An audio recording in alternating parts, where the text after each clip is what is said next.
Renegade. Man when afraid man in the wilderness. Yes, sir. Keep it real and honest round you know, tabloid. Yeah, man. Good evening. Yeah, man. Good evening. Good evening. Good night. Good morning. Good afternoon. Worldwide. Man in the wilderness there. My time for dissect though, yeah? Yeah, man. My time for dissect. Can't tell me one now. Well, watch the proceeding. We see where I go on. And poor thing. Yeah, man. After we come off of this, but Mr. Man, you're taking them because thing that, I have to rebroadcast it like I say. That's what I'm telling you when I do tabloid, I have to rebroadcast the thing, see? And Malo mattress, do justice. Neither Charles, I better you're clean, I better the car you're clean, I should do better than that. Because the question when I ask people are garbage, Garbage. You can't do them nothing. You can't just ask question and we not come to an understanding. But the question when them ask, I feel like a criminal. They might try to protect honest. And in the meantime, I try to let go criminal. And Panther smart. Panther not trust them, not even water. The man make sure carry him water and not trust them. Yes, he not trust them. So when Charles did it, I bet him carry him, I bet him carry him because he no sense, man. Listen. When Malawi and Chuck, you know no sense neither. When you say man come in at 60 years, if you are 60 years, you are doing this, you go sit down. Give a time for you to sit down, you make the thing worse. But you must say people like 2020, you come turn one of them, you win a seat. And then 2014, them ask where you get a car from. Andrew, them a try to let go, Stupid question, Stupid question. Because that means if you follow them and you put that in a law, what that I tell you, say, if a man a juggis, I have jugs money, them no want the integrity, them a talk about Malawi mattress being with it, The inception of the integrity from 2018, them a go beyond that. If you see a man and him so rich, you have to know where him get him riches from. Him the born in one of them rich family and all kind of things, you have to know. That means any jugs man from 2018, what them want to do is let go Andrew with all of the things them where him chop up. And them where them chop up too. Them now when you go back in the 2016 when them come on 17 or nothing, and the 2000 when and in the 90s or nothing, you know why and them go back. If you don't have nothing for hide, why that not be your question? You see man will lock up the youth them.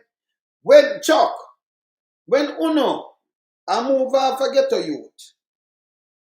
I wanna ever ask them yet, when you move off of them jugs down, I wanna seize them thing. Like what the police one wanna say wanna seize $500 million with that thing. You ask him from when him have them. I go there and say him not supposed to have them or what have you and I say forfeiture and all kind of things. Don't take away the things them. After when I found him guilty. Yeah? What am I talking to make no sense, don't it? Yeah? So then now when you go back and looking at none of them, and you talk about peel off Marlene. No. I said, the limited company, you count it like a person. So when you peel off that and go looking at it, that means what am I tell you now? You're a drugs man. Move Andrew one is to where him do. Because remember him not have no company. Him have shell company. No play it and watch a little thing, But this I'm opening up. Him have shell company. We run so much money. So what the man tell us, you must not looking at that. And if you angle it, you must peel it up, then you don't let go of the drugs, man. Because when I tell us now, if you have $1 million US, we get out of drugs or something, some illicit business enrichment. All you need to do now is just open a limited company, now put a name, and them not peel it. So you could have hide things in the company. Who need a goddamn disgrace to the country on a piece of fucking shit, Malawi mattress, Chuck, Dallepop Jar, and Pernell Charles Jr. We're not a piece of shit. So what they want to do is hide behind these things. But we're not giving no few ideas. Because if we don't push on ourselves, because through not thief, they could not talk so, not gonna work. Because if we wasn't thief, we don't talk better than that. We don't want to push, get a youth under the thing. They want to invade, invade them, man. Invade them. Yes. See? So them want dodge and duck where them have an eyes and say, don't check with. more than 2018. Them want it simplify now. Them just get a piece of paper, you just tick it, and then you let them go. Then them will hide a bag of things. Eh? Let me start from this. Make me watch it and I dissect them. But make me start from Pantan, because Pantan, when I look from Pantan, I say, well, and why I book somebody in a tech tile like myself, yeah. Yeah, me have to look from Pantan, yes. Because them can't run Pantan, not take a chat, you know. You what Pantan say, yes, sir. Before me start show the whole thing, you what Pantan say, yes, sir. Yeah. I want to add a personal note, Mr. Chairman, if you'll allow me, that back on this question of malice, I have been a lay preacher in the Methodist Church for decades. Malice is not in my makeup, and it is not in the makeup of the commissioners. And there may be persons who need to repent, and they can join me at church, Providence Methodist, any Sunday. I don't know if something is wrong with the water in Parliament. Why some people, the moment they get into Parliament, they say certain things and behave a certain way. I don't know if that is it. As a result, I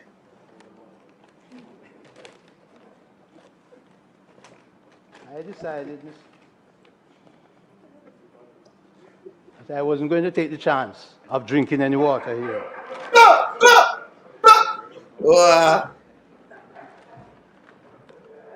Another feature, Mr. Chairman, which I'm very serious about, is that because of what has been happening, I personally intend to see if I can meet with Senator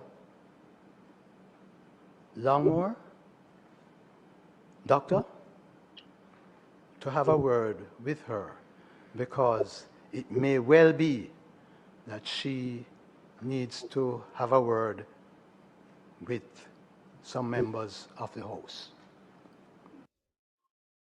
Hey, I'm not serious like myself. Come on and drink them water neither. I say I want them for something make them behave so. So you know what? Yeah.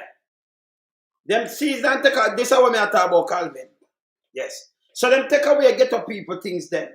I want to touch them now, them want IBM company. Now if them get them way.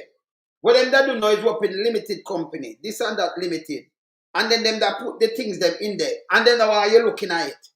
Just look on the person. Not what him have. Shut about peel away. You know, so them guilty and stinking of themselves. We have to get rid of them, you know. We have to get rid of them. Them have to go on. Them are criminal. Them are number one. If you clean and you are right, you know, business about weapon one man want people. Let me tell you this. If you even want to go back before you ban or when Jesus ban, film business when you cleaning up, nothing to worry about. Nothing to worry about. Then Chuck him and come, remember, you know, you're justice minister.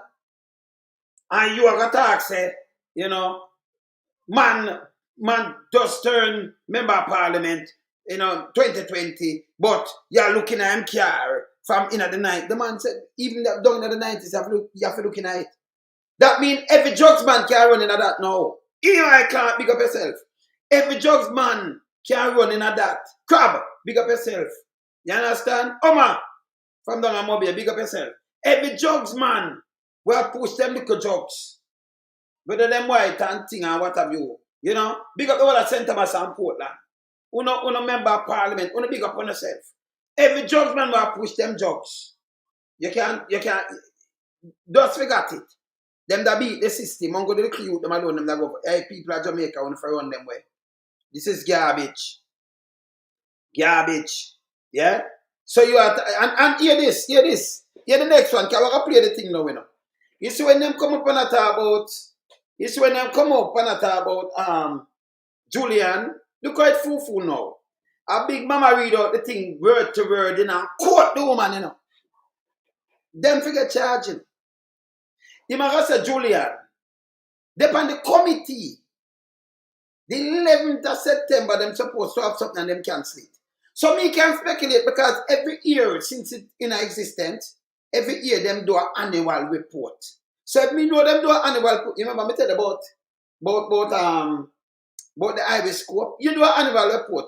Julian dead and them can sit and Julian say, hey, something bigger go on and it's so big that them have to go call election. Them call an election. Them call a local government. Them call a by-election. He said this, who go on with that thing? And no Julian no come and say, this are gonna happen, that are gonna happen, so them are gonna do this and do that. Anybody can speculate. Anyone can speculate. But Big Mama talk about the case. He talk about the account, how much account, and about the mother, the father, and definitely before the thing table. So Big Mama them for charge. So, oh no, piece of shit will run up and down. You mala who mattress and the whole of no full of shit. So when I talk about Julian Robbins, so I think they talk about Big Mama. Big Mama talk about the whole case. Me, then we speculate without, don't from long time we tell us Andrew and his wife want win at the thing. Where the leak. Those them movements and where them have and the wife and one Queenie but again I say we know set them apart of the thing. We know. You see? We know. I either hear and but enough from integrity. See? So when them attack we know the foolishness. So I could start this and I could watch it open it because we have to dissect one thing, you know. We have to go dissect one thing. So I could open this and start that thing, you know. Yes, I could start that thing, yeah.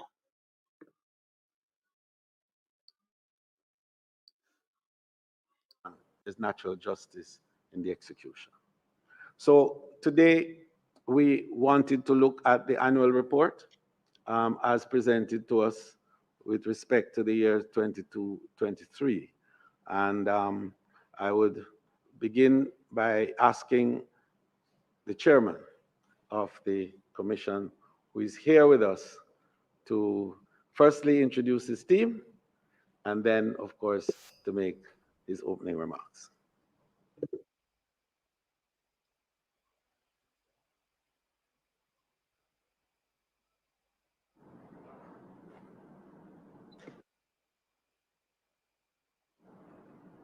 I'm in charge of the thing. Morning, Mr. Chairman.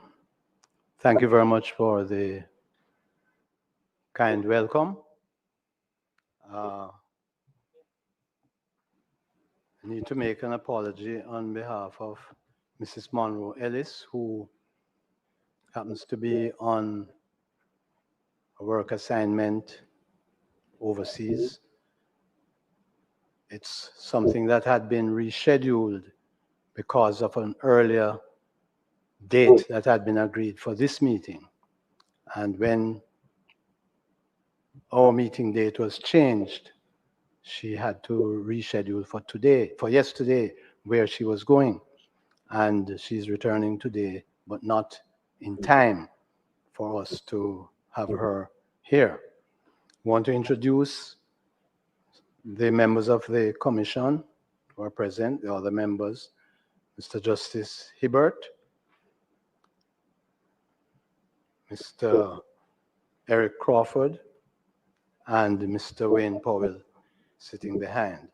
And of course, there is the executive director, Mr. Christie, and the other directors.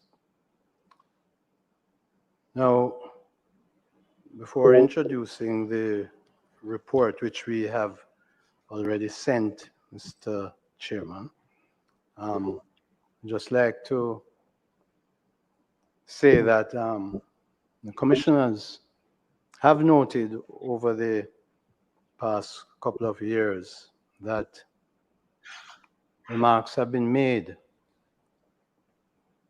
that the commission is partisan and that the commission,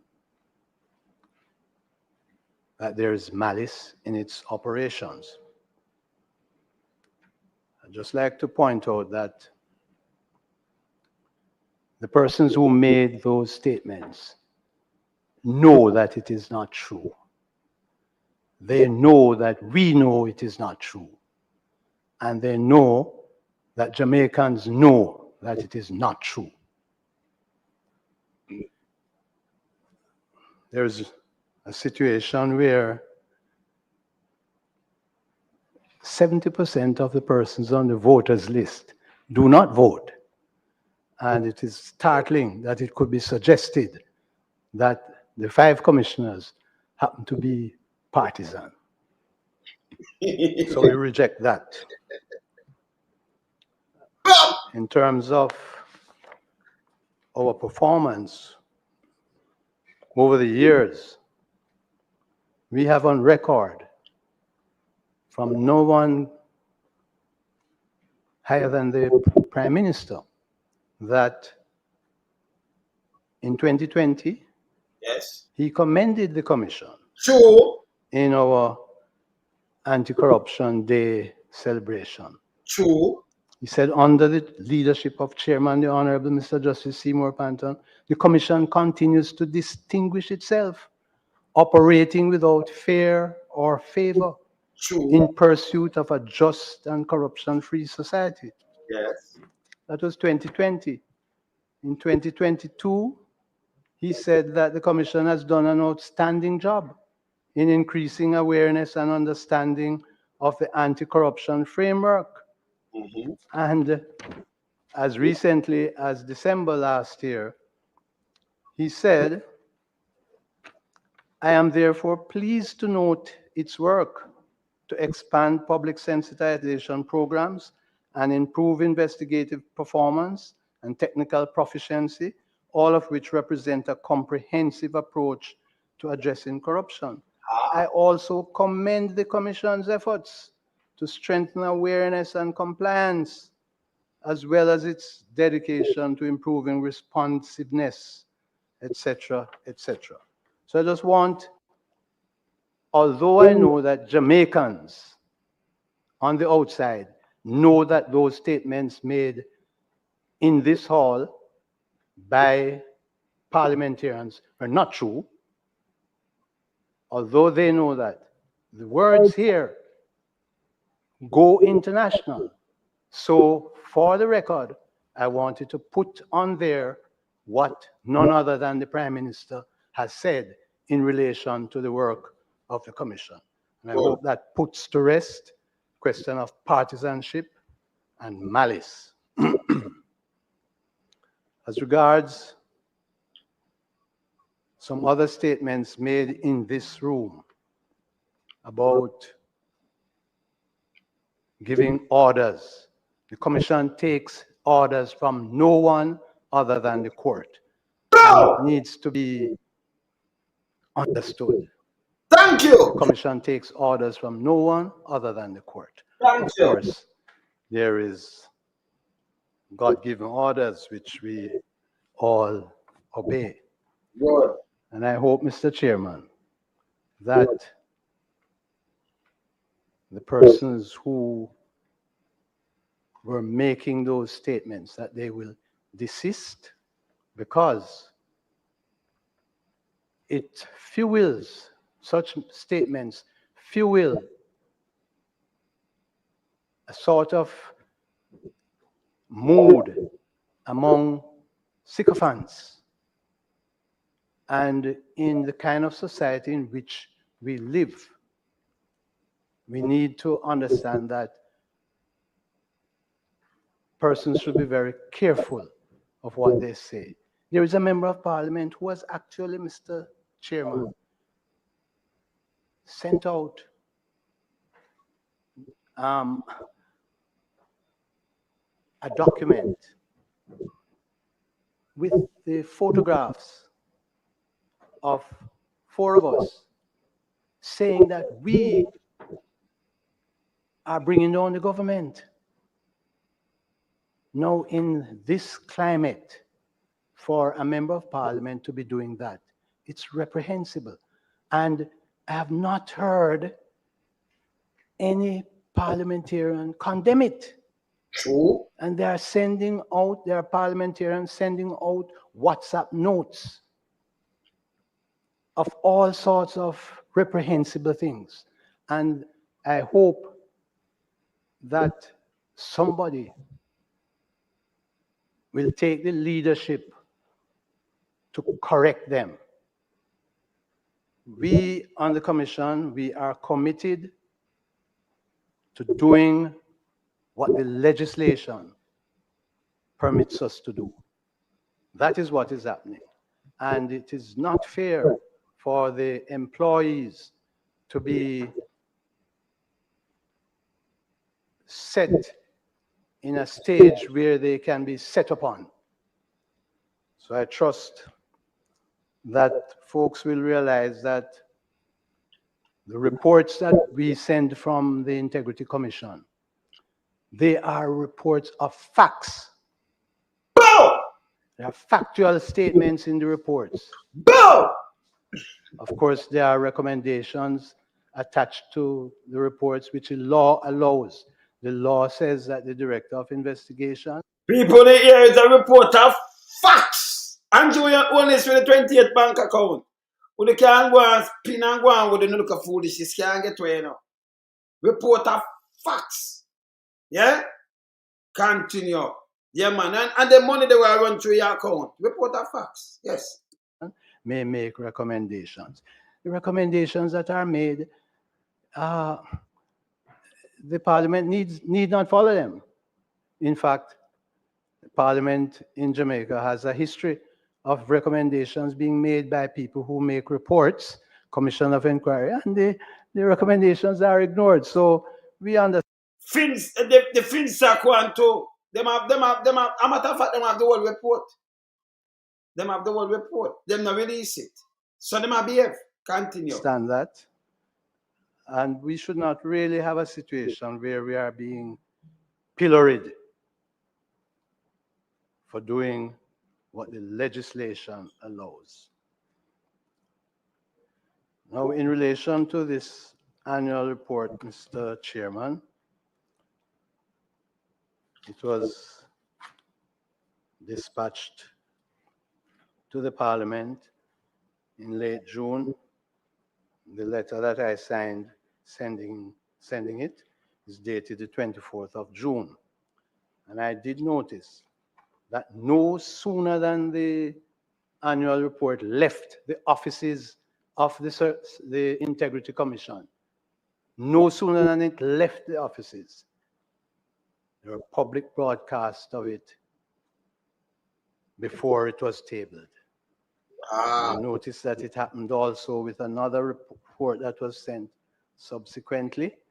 Good. And another report that was sent last week. Good. No.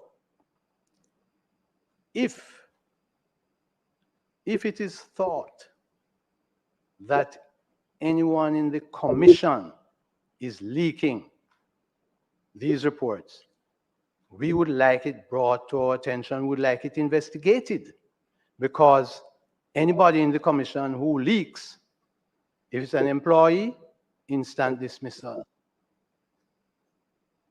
But I find it strange that that all these things would be leaked immediately after it leaves the Commission and sent to Parliament.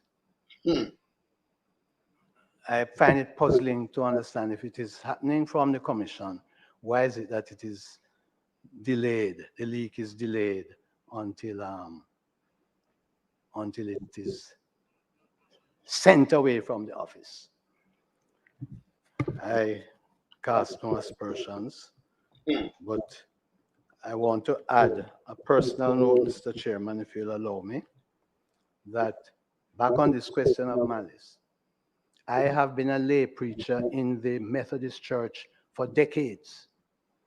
Malice is not in my makeup, and it is not in the makeup of the commissioners.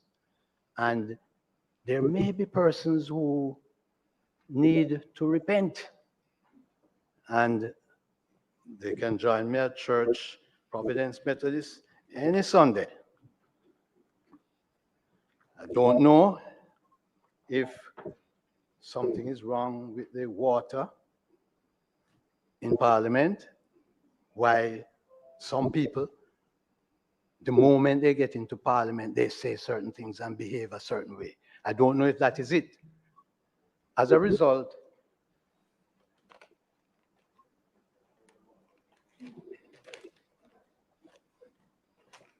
I decided that I wasn't going to take the chance of drinking any water here.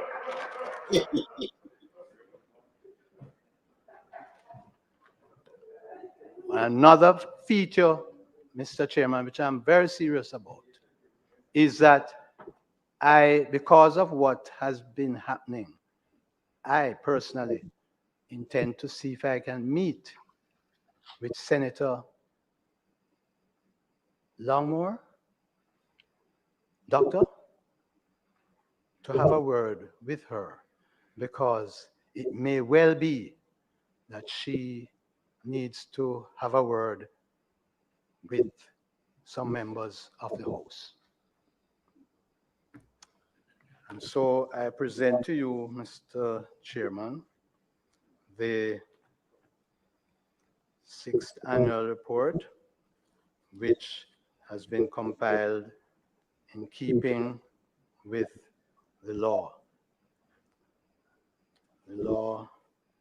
Sorry, Mr. Chairman, not to interrupt you on the flow of your eloquence, and indeed the wonderful parliamentary theatrics that we saw a while ago with the holy water which you brought.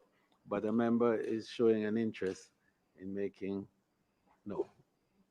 I'm sorry, then.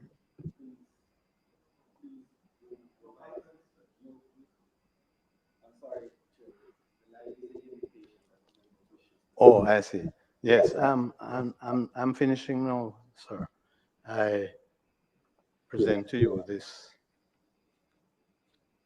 document, this annual report, 231 pages, 32 pages with audited financial statements, and trust that it will be read by parliamentarians, just as how I hope all parliamentarians will read the legislation and not give people the impression that the Commission is doing things outside of the legislation. Thank you very much. Thank you, Chairman.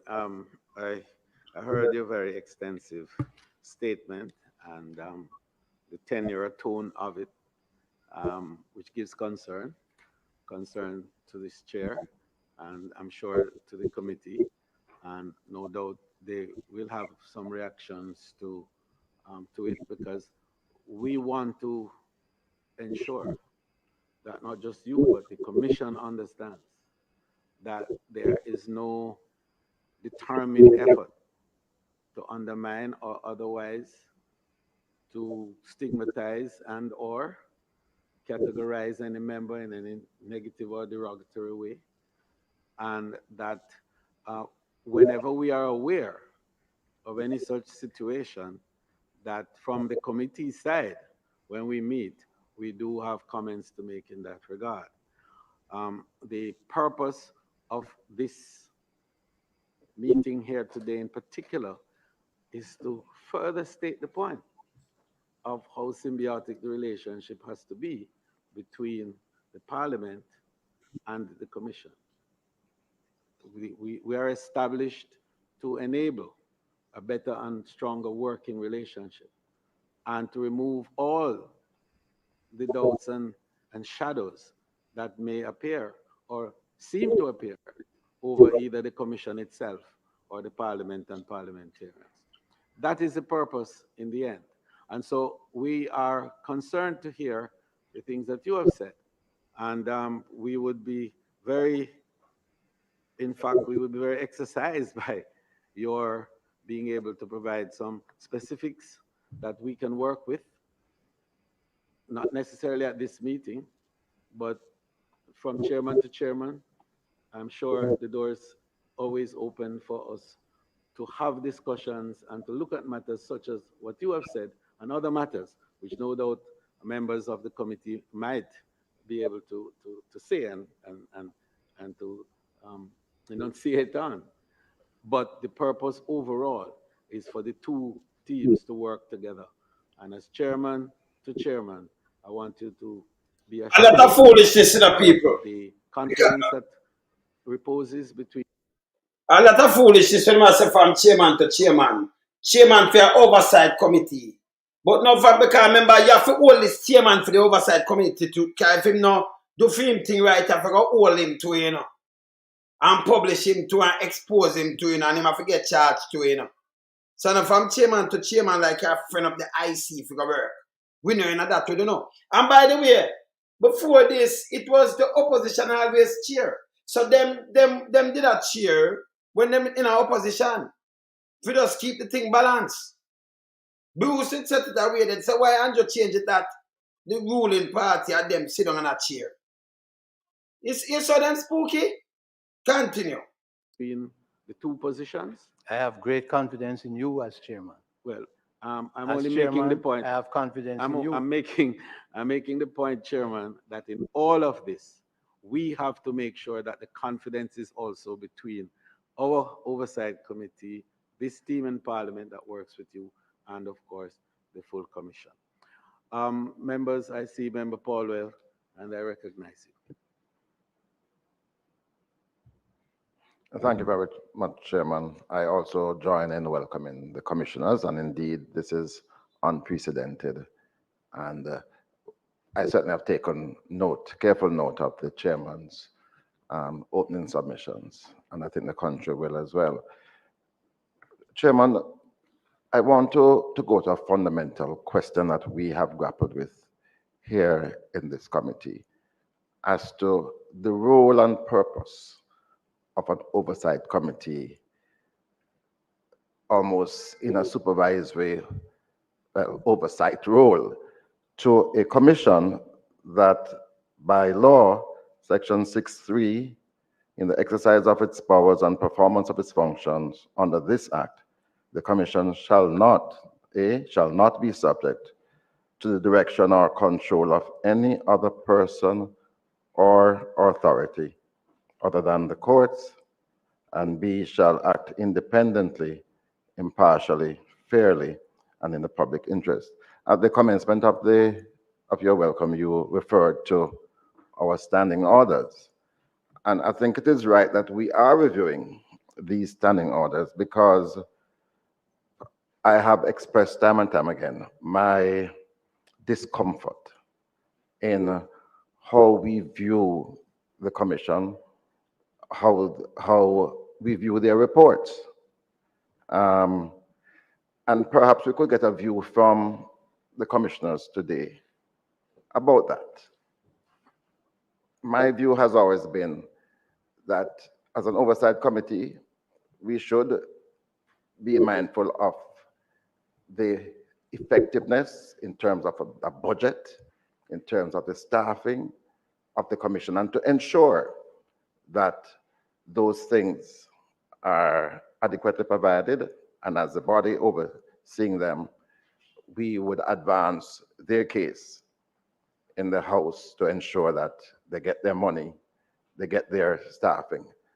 But apart from that, especially when it comes on to reports that come to us, you know, I have always had a difficulty in addressing their particular methods, the investigations, the outcomes, because I don't think that is within our purview. But we could be confused by these standing orders. So perhaps we could get a view from the commissioners as to how you see the functioning of this committee under these standing orders, and whether or not we are not stepping outside of what would be appropriate. I don't have to remind this committee that there was even a view that we could mandate the Integrity Commission. That is quite outlandish. So I'll pause to await a response from the Commission. Yes, Mr. Chairman. I am satisfied that at least one member of the Oversight Committee understands the law. I agree with his position because the section 6.3 clearly states the independence of the commission. I mean, it's not the commission that made it, it's the parliament that passed it. And there's no report that we put forward that can be amended or changed in any way by the Oversight Committee. It cannot happen. So coming here today, I must tell you, Chairman, I am here because of respect for the Parliament and respect for you. Because I don't think there is really any need for the Commission to come in person before Parliament. Thank you. I want to take them note, you know, because you have some people who run and try to twist it. And if you say, yeah, some of them we are going force them to verify, certify the Prime Minister statutory declaration. Them stupid. Them stupid. You know, say I will swear them in. Me tell them before. Continue. He never have to even come.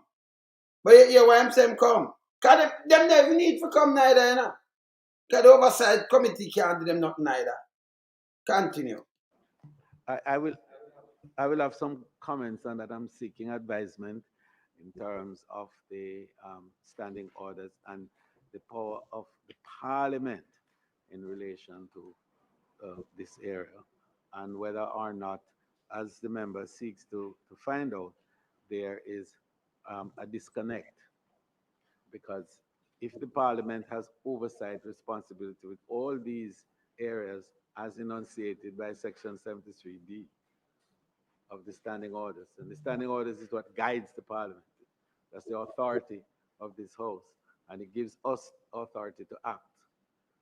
And then if it contravenes the act, then we have a conundrum. But I defer to my legal colleagues on the committee. Chairman, I had my mic on, but it's not on this issue, so I yield to my colleague. Well, I am on this issue. I've been very clear that this oversight body is not an appeal body. We can't change reports. We have to accept them as they come. Good. So, but all you talk about for forcing. And him said the oversight, and the oversight body cannot do it. Him say it. Well, the idea of an oversight committee has always been where commissions of Parliament take the opportunity to be able to see to an oversight body some of the concerns, some of the problems that they may have, and whether or not they get the resources that they need. And for that oversight body sometimes to inquire whether the operation of the commission, how they engage in their operation. That you can do.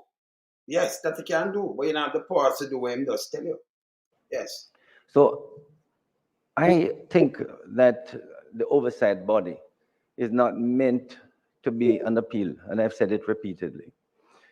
But the few times that directors have come here, we have been able to get good information from them as to say the number of certificates, number of declaration that they have been able to check, and whether in fact, you know, you're able to check 40,000, and whether or not the limit of 3 million should not move to 12, and we get good information to be able to move the figure from 3 to 12.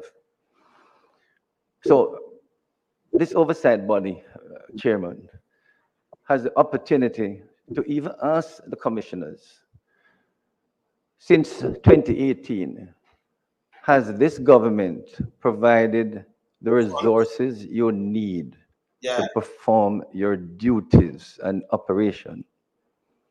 So that up to the fiscal year last year, I was able to ask, you got approximately 1.5 billion. Was that sufficient? I got the impression it was sufficient. This year, was increased to 1.8 billion.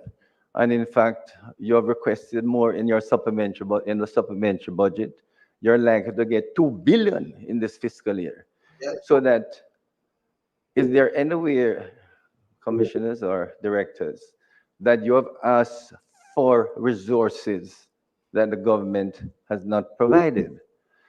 And in all sincerity, one of the questions I would like to ask, for the last 6 years, you have got in excess of $8 billion. How many reports have you done? I mean, these are questions which is not necessarily an annual. It would be useful for the public to know. All right, people, so when I ask, you get 8 billion an hour money. And when I ask how many reports you done, listen, if them, the whole of them, if them you did honest, let me just move a little guy up. I continue, right? Let me just drawing something right as I never continue with it. If them did understand themselves, I could have verified them. You know, if I put, when I say a 6 report, that annual report, I be 6, right? So I ask how much report you done. So if them understand themselves or the Prime Minister honest, then you don't have them kind of thing I run. When them not honest now, you have to hold them, honest. Yeah? So I'm ask how much and the public want to know. We don't want to know that. We just more say, go on all on us and go to prison on a criminal. Yeah? Make we continue.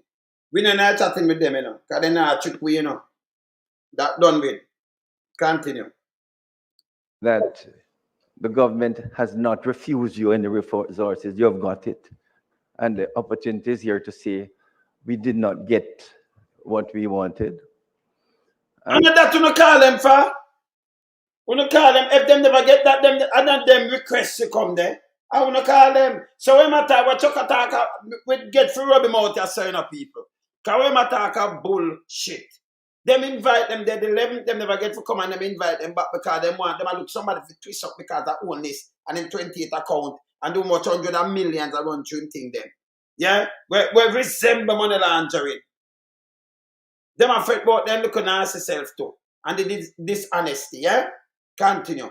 The man them never come here and say them want more this and not all. So when I talk, we don't want to hear that. Continue. And to say that you were not able to conduct more research, as the case may be. So the oversight bodies where the commission has the opportunity to present its case openly, just like how we have the opportunity to ask, how do you operate? And I mean, if I might shift from that position to ask the question, a report that comes to Parliament, is that report the report of the Director of Investigation, or is it the report of the Commission? So, I mean... I'm trying to ask about investigation and commission. Come on, the man them a follow the law. Him see some senior judge man will run through the thing and do all kind of thing. The man them a follow the law. You got ear still. When I come with him, just the honest them a try let go. Because when I chat one bag of bullshit, chokacha. Continue. No, it is signed by Mr. Kevin Stevenson. But is it Mr. Kevin Stevenson, Director of Investigations report, or has it been certified, checked by the Commission? Just first question. That's a foolishness. Right. So, Chairman, I believe that the member Charles wants to make an intervention, but if it is that you wish to answer ahead of that, because I believe what he has to say will comport somewhat with the original question that Member Paulwell raised concerning the relationship between the Oversight Committee and the Commission and the power that the standing order gives it in relation to what the Act says at Section 6.3. So if you would allow him, yes? Yes, to ask you, so you would have the two questions to answer. Or if you wish to answer directly to this one and then you go to, okay, fine, please go ahead. Yes, a report that comes to Parliament is the report of the Director of Investigation. That's how it's done in the law. The law provides for the Director of Investigation to investigate and to report. Report is passed to the Executive Director to be passed to the Commission. The Commission looks at the report and tries to ensure that there are no misstatements, but it's not the Commission's report as such. It is the Director of Investigation, and we, according to the law, are the body that are supposed to pass it on to Parliament. Good. So it should not be thought that the report is one crafted by the commissioners. Good. Not at all. But at the same time, we ensure to make sure that the Director of Investigation is acting within the law. When you hear within the law, the man them say them not make mistake. You see, it check. Them act within the law with them have. Continue. So if the Director of Investigation has submitted a report to you, the commissioners, or to the Executive Director, is it the normal thing that it would be sent to Parliament immediately, or you have you as the Executive Director or the commissioners can say this report should not go forward? Well, we have not had that situation as far as I can recall. But let's go back to the beginning of this commission. Members will recall that there was an inquiry done, an investigation done in respect of what is called the Rooms report. And you will recall that there were certain conclusions arrived at by the then acting Director of Investigations, who had been the Contractor General. And the conclusion included a finding against 2 members of Parliament. The commissioners read the report and did not think that the facts as appeared in the report justified the conclusion. And we issued a separate statement indicating our disagreement. And it's just that we seem to have very short memories. But that did happen. And of course, some people were not pleased that the commissioners did not agree with the Director of Investigation. Well, so far, the reports that have been submitted to us, we have passed on to Parliament, we have not seen anything for us to say that they should not go to Parliament. That means Andrew own this thing for go to Parliament, people. And it have a pass on. You hear it? Yes. Him tell them the truth. Because remember them have follow the law. Remember them man are senior judge, Retired senior judge and them. The man follow the law and teach the law and do all kind of things, man. Them know. You understand? So them a try to go around for let go and do this. Now go work and themselves. Criminality them a promote. Continue. Well, with due respect, Chairman, there's one in which the Director of Investigation submitted a final investigation report on February 19, 2023. This report was not tabled in the Houses of Parliament. You know.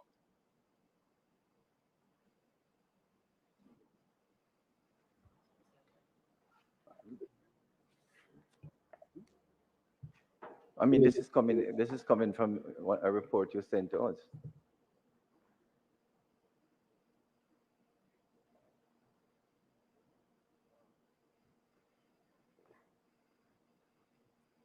May the director be allowed to answer that last. Yes, I suspect that matter has to do with a matter that is in court. We're So talking if about we're, reports. if we're going to open that gate, then let us open it. Chairman, we're talking about reports. I wouldn't wish that that gate be open, but I think it's in the generality of reports. Yeah. And this has to do with procedure. It doesn't really have to do with the specifics of a report, but rather it is procedural. We understand the and sub judice that's rules. admissible. The director can answer. Yeah. He can answer.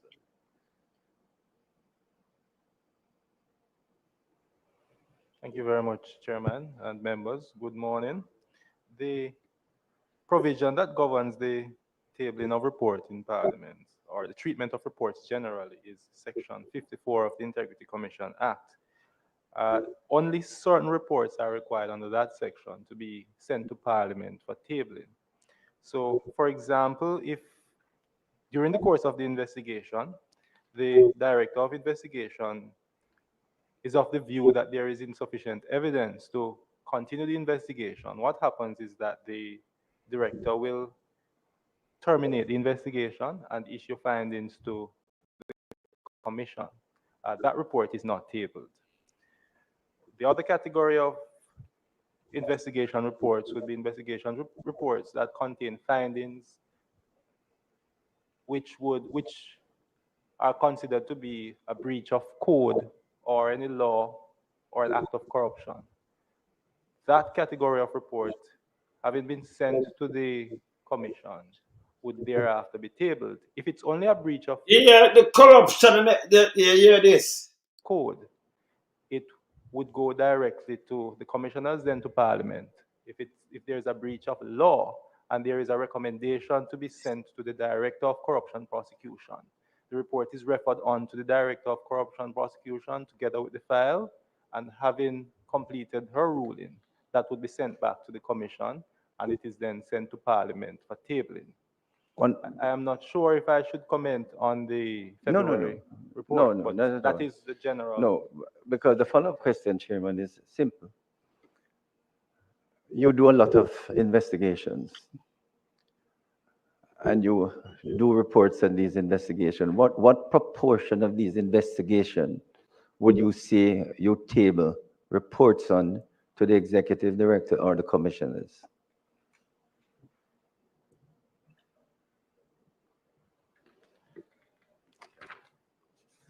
If you give me a second, Chairman.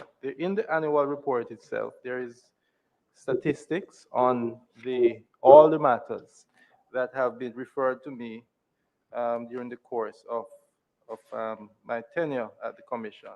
So there are two categories of matters that may be referred. The first category are complaints, generally, made by members of the public, etc. And then there are referrals that come either from the Director of Information and Complaints, having to do with statutory declarations, financial investigations, or the Commission for further necessary action. So far, in terms of complaints, between 2018 and 2024, there were 246 such matters. You can find that at page 58 of the annual report for the year 2023-2024, financial year 23-24. Of that number, over the period, only 155 of those matters were pursued.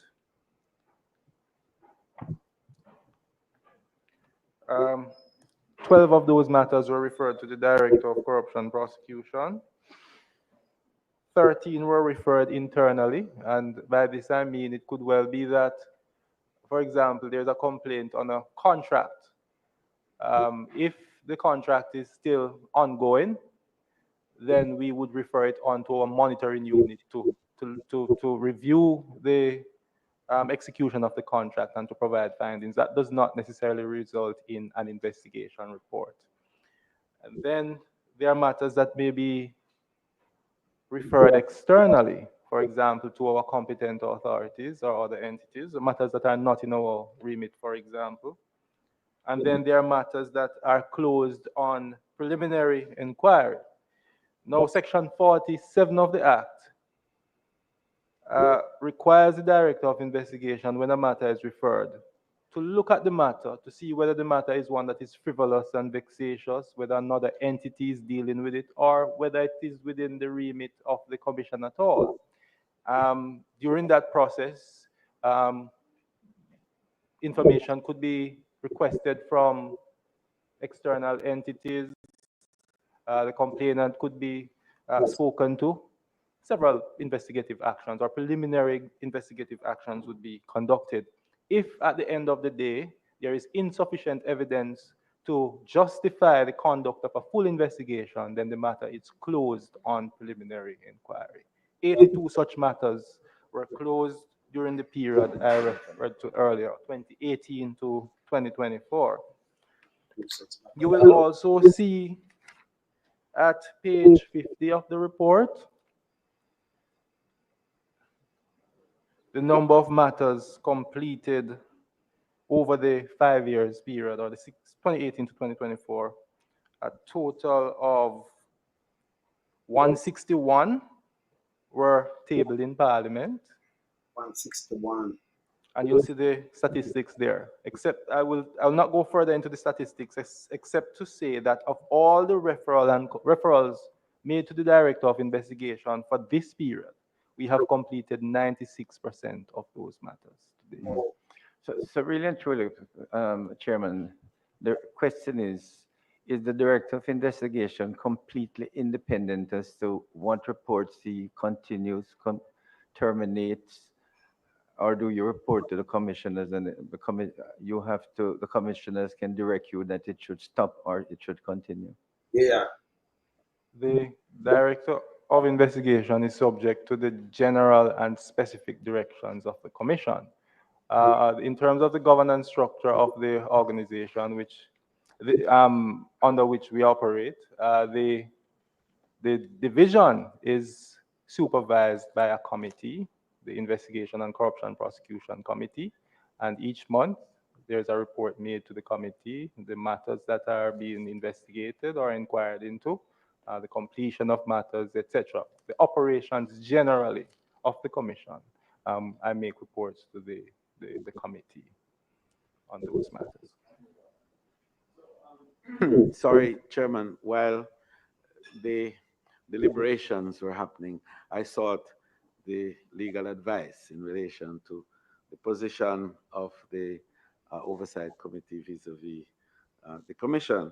And I was referred to Section 5.4 A and B of the Integrity Commission's Act of 2017, which said the Commission shall, A, subject to Section 34.3 and 36.4, be ultimately responsible and accountable to Parliament for all matters relating to the functions of the Commissioner, and monitor and report to Parliament on the operations and effectiveness of the provisions of this Act. So that's very clear, I believe, in terms of the reporting procedures in relation to accountability.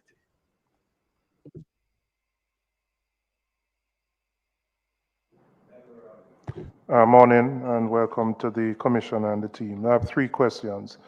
Last year sometime I'd asked the members of the Commission whether persons who are subject to an investigation for illicit enrichment, whether they are so notified, and you answered in the affirmative.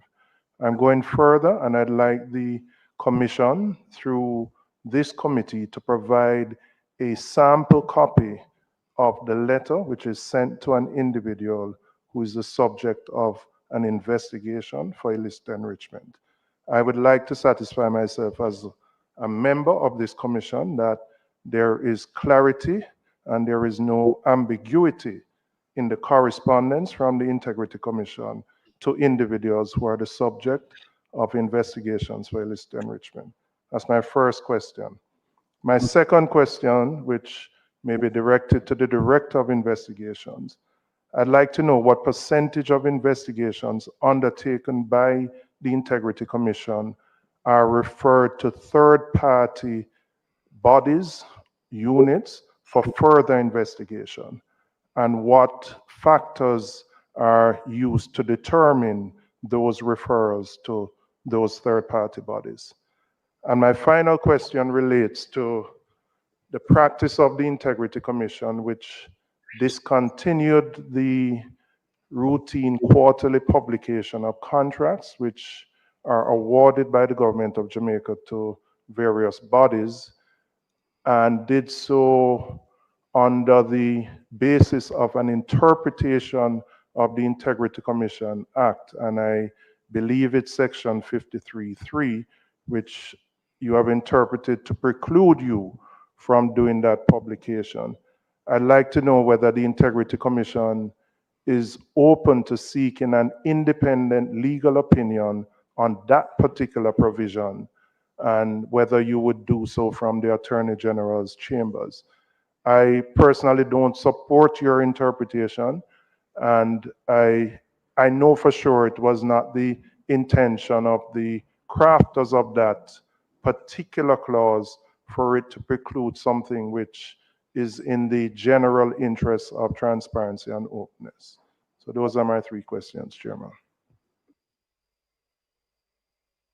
Just before the chairman responds, in the context of that first question with regards to illicit enrichment and a better understanding of what it is, I referenced the report of 23-24 and in fact the message from the chairman, and I read that he says on illicit enrichment, the act provides that any person may be orally or in writing make a complaint, give information, or notify the Integrity Commission about a matter which involves or may involve an act of corruption or non-compliance with the act.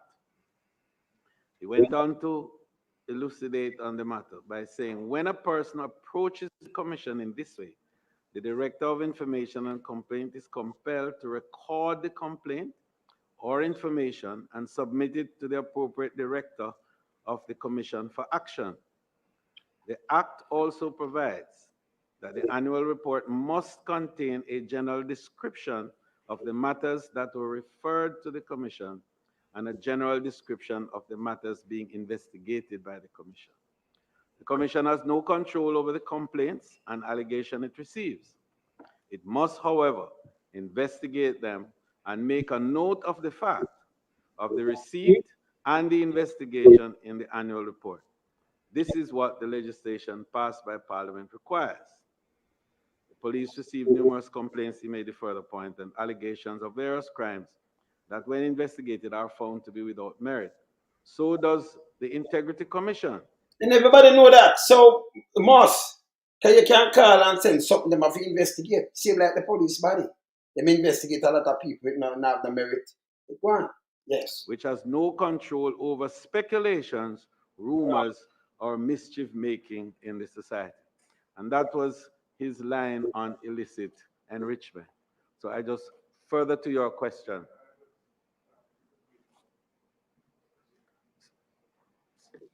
So essentially what we're saying then is it that the illicit enrichment is these complaints which you get? No.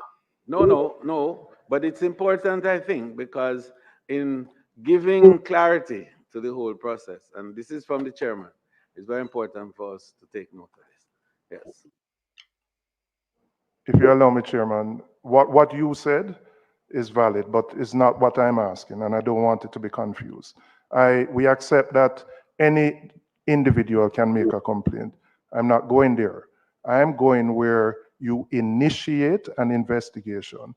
Yes. I want to know the text of the correspondence sent to the individual. because I need to satisfy myself that the individual is clear about what he or she is being investigated for. That's where I am going, not whether Tom, Dick, or Harry send a complaint and whether it rises to the level of whether it meets the evidentiary bar to be investigated. It is when you commence and what you say to the individual once you commence. Oh, I hear you, and I hear you well. But I read this piece because it gives a background to what could constitute the investigation, so that the public understands clearly that the investigation may not be that the persons are guilty of anything. No, but when you talk a fool, hey, listen. You got hear when them come and you're not guilty of anything. And the illicit enrichment them attack, you know. Them are gonna tell you when them are investigate for illicit enrichment, them have to sit and them have to talk to you, so only know. I this thing that try about him, you know. You lollipop now work. Go and listen. Unfortunately, that's the sense that the public gets once it is out there. Yeah. And I wanted that point to be made clear. And I think the chairman was very clear on it in his report, and it bears repetition. Yeah, but this. Proceed with the answer. Them are answer him. Thank you.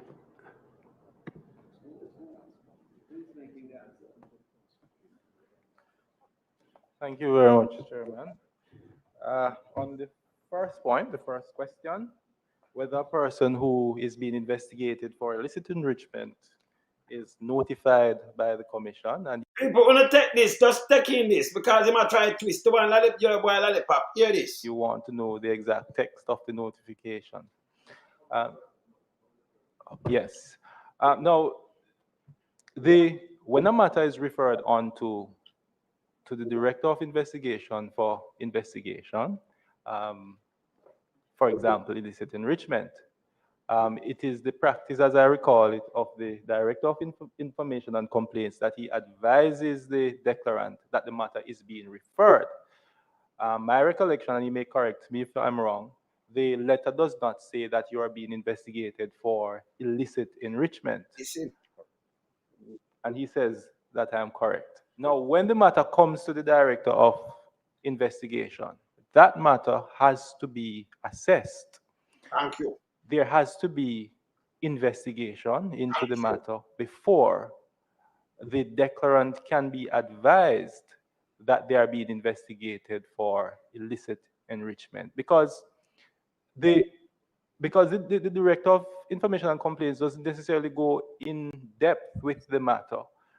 For me to, at the start, indicate to the person that you are being investigated for illicit enrichment might be a little bit premature because of what the legislation requires, Section 14.5 of the Corruption Prevention Act. So there is preliminary investigation or in-depth investigation. Now, I would also send a letter to the person once I receive the matter to say that this matter has been referred to me. I will not necessarily say that you are being investigated for illicit enrichment for the same reason I mentioned earlier at that early stage. Now, once there is sufficient evidence that this person owns assets disproportionate to their lawful earnings, or there is some evidence of it, some indication, a notice is sent to the person. At the head of the notice, I don't have it in front of me now, there it states what section of what legislation the notice is being sent under, and then it would be Section 48 and Section 14.5. And the words illicit enrichment are also in the header of the notice. Now, if I may read for you. So when you hear these people, someone is know. So I read something and I tell you where, because I like you call and them just tell you this. They are investigate, and when them see your thing and say, oh, you're 9 million now, you're this, but you have this and that, and them are investigated for these things. The letter with them senator tell you, and him know. Him know. Yes. Maybe 2 paragraphs from the notice itself. It says, take notice that the Integrity Commission is investigating the statutory declaration submitted by you for the year so-and-so to determine, among other things, whether there are reasonable grounds to suspect that you have contravened Section 14.5, which is the section that deals with illicit enrichment, of the Corruption Prevention Act, and if there are any other legislation that we're looking at the person under, then we'll also state that in this case, if there was Section 43(2) of the Integrity Commission Act or any other enactment, and whether recommendations ought to be made hereinafter the investigation. The second paragraph is important. Take further notice that the Commission, from the proceeds of its investigations so far, has determined that you own assets disproportionate to your lawful earnings, insofar as have been declared by you. Consequent on the foregoing, you are invited to attend on the commission, and we say what the address is, and the date and time to be interviewed for the purpose of providing an explanation to the Director of Investigation, or is designated for the purpose of answering questions concerning concerning the investigation. And then the notice. Let me just stop it 1 minute, the people. I could stop him 1 minute because when him I go to, and them are reading, it's like only the people them must want to say something, and yeah, man. Yeah, man. What can go so outside Smurfs? Yeah? So it tell you, say, only them talk to him. Them talk to him. It have the letterhead and everything when I read out, him I tell you. And that's why them visit him too, Them tell him visit them too. So where them I try to get to, I don't know where them I try to get to. Them I try to do something for twist. Them and big mama I take this and twist it clear. Where them I say so. Clear! And them can't bully nobody around here, so. I love how them stay, because them people are, remind me of myself, Panther him, yes. Him then I foolishness with them. Yeah, man. I real boy, Come like Panther, you're one of the man in the wilderness. I have one of the renegade them, long time renegade them. Eh? Yeah, man. Panther come like him, one of them renegade them too, Yes. See? So him know. Remember, continue. Him know, man. You're not chatting with them, Yes. Continue. This goes into the areas that will be covered. We provide attachments, so if there are things that need to be explained, those things are attached. For example, it could be a bank statements, it could be land title, whatever the case may be. Whatever we need to be explained would be attached to the notice. The notice is dispatched in triplicate. One of the copies would be endorsed by the declarant as having been served on them, and that is returned to the commission. Okay. So that is how they are advised that they. Can you release your mic, Mr.? Okay. So let me just be clear and follow the process.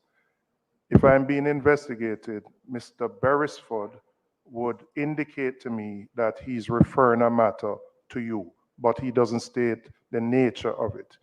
You would then write to me to say a matter has been referred to you in relation to me, but at that stage you don't include the specific nature of your investigation. Once you have done your due diligence and weighed the evidence, and you have come to a conclusion that you should commence an investigation, you then write that what I would receive my third correspondence as a declarant then. The first from Mr. Beresford to say you have referred to you. The second from you to confirm that you are in receipt of a referral. And then the third, that having done your preliminary checks, you are now commencing this investigation and you are calling on me to answer these specific Illicit enrichment allegations or charges. Is that correct? Correct in every respect, except to say that at that stage we are not commencing the investigation. Well, not we are commencing. continuing with the investigation. Continue, We are at a not stage where we commencing. are asked. You hear, Julian? Not commencing, but continue because we are investigative. You have 9 million, but you have run 400 million through bank account, and you have some shell company and thing, illicit enrichment. Yes, we are continue. Asking you to explain assets that we find to be disproportionate to your lawful earnings. See, and the same principle would apply whether it's an investigation for another matter. So, for example, failure to declare particular assets, etc. The same principle in terms of the process applies, where Mr. Beresford indicates to the declarant that a matter has been referred to you, you acknowledge, and then once you get to a stage where you believe they're sufficient, then you write to the declarant. Is that correct?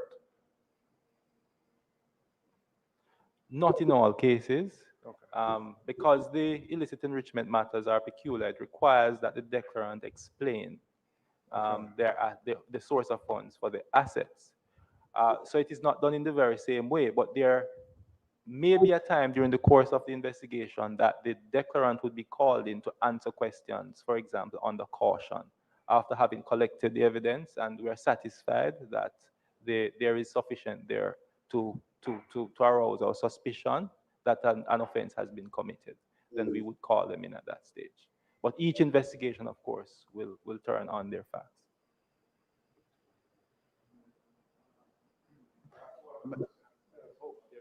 Relating to this, or right. So I recognize Member Charles and then Member Malou Fortes in that order. Well, I have some specific questions and comments, but not relating to this, but in relation to this particular, to follow up. The notice of which you explained a while ago falls within the context of Section 53(3) of the Act still, correct?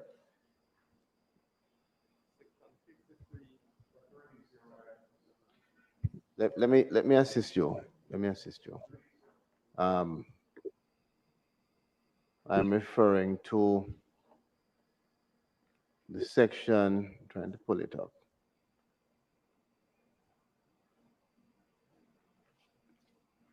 That appears to restrict public commentary on matters before they're tabled in the Parliament. So him have not Big Mama, you know, him have a Julian, but Julian never come and said not specific.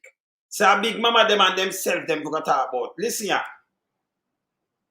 Such a notice provided to anyone, if Julian Robinson as a member of the Parliament were to receive such a notice. You call him name if Julian Robinson, hear this. As explained a while ago, regarding illicit enrichment, you, Director, would still expect that it would be treated within Section 53, subsection 3 of the Act, and that would not be then part of what would be public knowledge until it is tabled in Parliament. So this way I ask people, I feel like go Andrew, you know. So when Andrew tell lies, him don't know. You know, you can't talk about your case. Not the integrity in a court can't stop if I'm talking. You can't jeopardize your case, but if I hear a case and you get investigated, you can't go there and have your mouth. Chump anybody, not stop the court. But you might attack some things where you're not supposed to say and it can use against you. So if I hear a case that have nothing to do with you, you can't talk about it. You might have said no, but then the man can't talk about the case. Thank you very much, Chairman. Yes, indeed. The notice, having received the notice, the declarant is, or anybody else who comes into contact with the notice, should not breach Section 53 by announcing that there is an investigation. And you may refer to Section 56, that is even more restrictive than Section 53, that requires that all information in relation to complaints, statutory declaration, any matter before the Commission be kept strictly secret and confidential by members of the Commission, staff, as well as anybody who has an official function in relation to the Integrity Commission Act. I paraphrase, so you'd have to check the Section 56 for the wording. No, I want to thank you for that clarification, because I think that a lot of individuals in our society perhaps had a misunderstanding. Let me tell you, sir, that let me tell them again. So I do tell you, sir, this. Me can't tell you, no court cannot stop you. They might investigate you. You, they might investigate. So I do talk about a lot of people and all kind of things. No bullshit. You can't talk a court case. They might have said, might have jeopardize you. So you have to know what you have to say because they may use it against you. But them can't say, hey, you talk about your court case, make a lock you up. Them next man can't go talk about it if them hear it. Them couldn't go do that. But this is your court case. Who can stop you from talking about your case? Why a lawyer tell you not to talk about it because you might have said something, the lawyer pull off something and when they jeopardize them use it, but can say yes. In they go up on the radio and we hear him say this, So him give you something wrong, so want to check your so. And it Adam. See, like the police will and them caution can and will be used against you in a court of law. Your personal case, and you never have to tell the lie. Because him, you got to hear it though. Yeah, man, you can't talk about your one case. Yeah. And you forgot a prison, man. And then I try justify Andrew it now go work, boy, Now go work. Because when I say now, when Andrew say, I don't know nothing. Yeah? He never have to talk because that jeopardize him. It just send him go to prison. No, sir. You could have talked about him one case. Just over here. Yes. Of the parameters within which one ought to operate in those kind of matters, particularly the matter as raised by Member Robinson. So you say 53.3 is followed by section 56 regarding the confidentiality of these matters prior to tabling. I have some other questions, Chairman, but I don't want to jump over. Mrs. Malou-Fort had a... Before you go to the next, Mrs. I'm seeing that Member Malou-Fort is not quite ready. I just want to ensure that my other two questions are answered. The one related to the percentage of investigations that are referred to third parties and the rationale for that, and then in relation to the decision not to publish contracts and whether the Integrity Commission is open to independent legal advice on that particular provision, and to ask the specific provision in the Integrity Commission Act that the Integrity Commission has relied on to support its decision.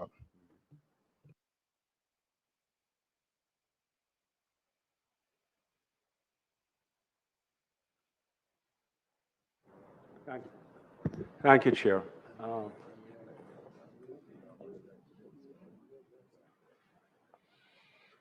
Thank you, Mr. Chairman, and committee members. We are happy to be here and to answer your questions. There is two matters I want to address.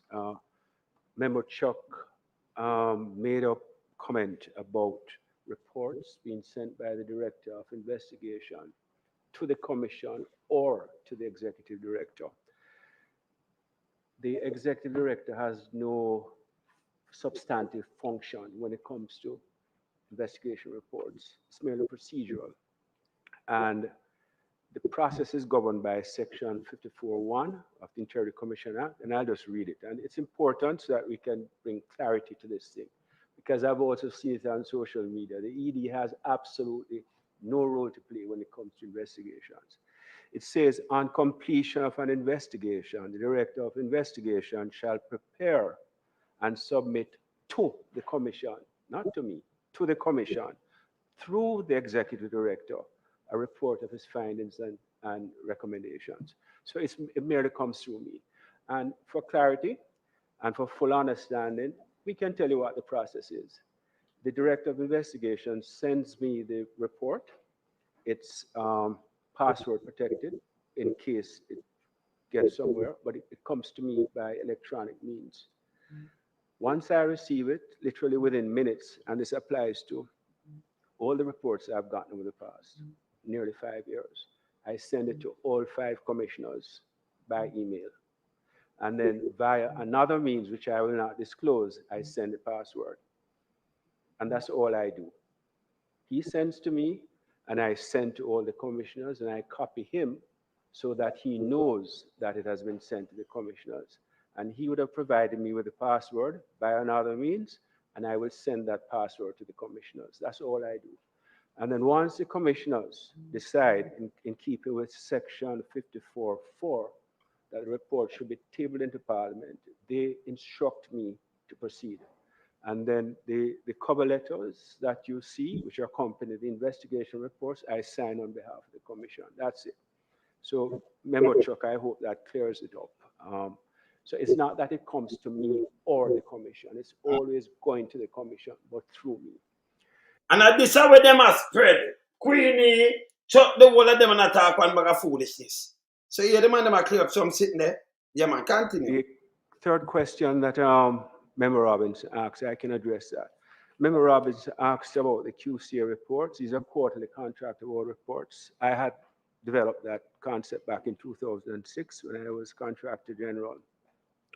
And the Office of the Contractor General during my tenure and subsequent to the end of my tenure under the stewardship of Mr. Dirk Harrison had continued to publish these on a quarterly basis. And I can tell you that up to now, in 2024, so it's 2006 to 2024, we're still getting the information from public sector agencies. And a report on that is actually the Director of Investigation, under whose portfolio that falls, still reports on it. Because remember, the Director of Investigation has assumed all the functions that the former Contractor General had. So public bodies, you'll be happy to hear, still provide that information on a routine basis, but we don't publish the database as we used to. And we stopped publishing it after we consulted among ourselves within the Commission as to whether or not the continuation of the publication of the database would violate Section 56. Now, Member Robinson, you said 53. 53 doesn't concern the QC, it's 56. And we hear references to the gag clause, which is 53.3, which speaks to a prohibition not to talk about investigations until report they're on a table in Parliament. But the thing about it, the irony about it, is that Section 56.1 is much wider in its purview than 53.3. If you didn't have 53.3 under 56.1, you couldn't do what 53.3 says you can't do. So it's 56. That's a relevant section, and I'll read it for you. Subject to Section 42.3b, and 42.3b is a section which requires the Commission to publish the annual summary statutory declarations, or a summary of the statutory declarations of the Leader of the Opposition and the Prime Minister. So it says, subject to that, every person having an official duty under this Act, which means all of us, commissioners and employees, or being employed or otherwise concerned in the administration of this Act, hereinafter called a concerned person, shall regard and deal with as secret and confidential. Then it specifically addresses certain categories of items, and then it has a catch-all, or what lawyers will know as a justem generis clause. It says, shall regard and deal with as secret and confidential all information, statutory declarations, government contracts, prescribed license, and all other matters relating to any matter before the Commission, except that no disclosure made by the Commission or other concerned persons in the proceedings for an offense under this Act or under the Perjury Act by virtue of Section 17.2 of that Act shall be deemed inconsistent with any duty imposed by this section. So in a nutshell, what it does is that it prohibits, or it requires all employees of the Commission and the commissioners to regard as secret and confidential any of the matters listed here, including government contracts or any other matter which is before the Commission. Now, I've heard talk that a matter is only before the Commission if, and it goes on, but it's very clear. It says any information dealing with statutory declarations, government contracts, license, or any other matter before the Commission shall be treated as secret and confidential. And subsection 3 of that section makes it a criminal offense, punishable by fine or imprisonment for any of us to do that. Now, Chair, I agree with Member Robinson that this section is drafted much too wide. And perhaps it was not the intention of Parliament for it to capture so many things. And we have addressed that in our proposals for amendment to the Act.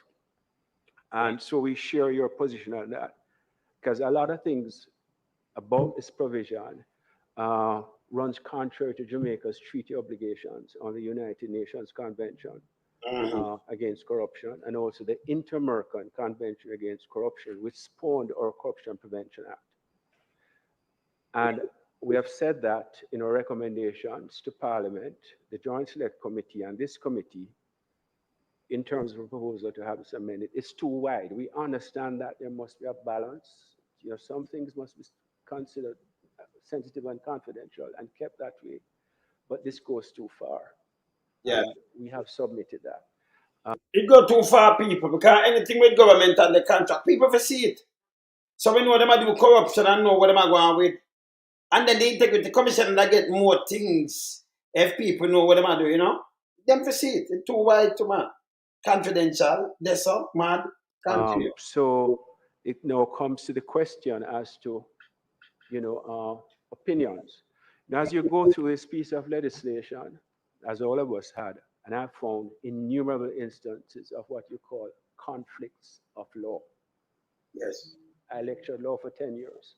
And it's not unusual for pieces of legislation to have clear conflicts of law.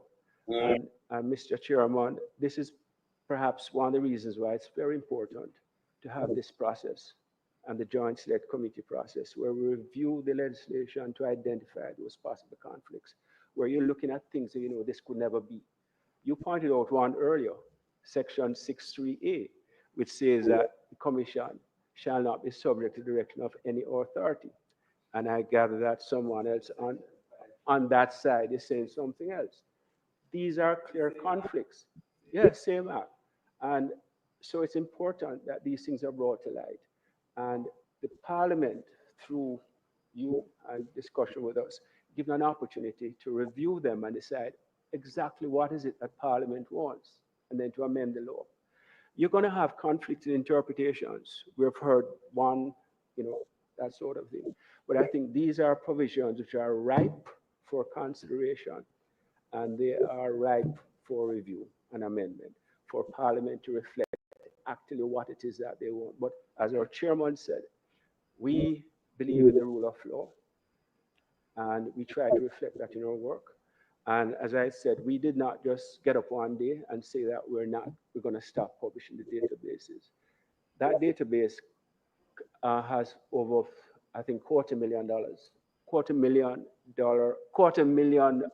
contract award entries, running into over $1 trillion. Someone pointed out on social media recently that the GoJEP site replaces that. It can't.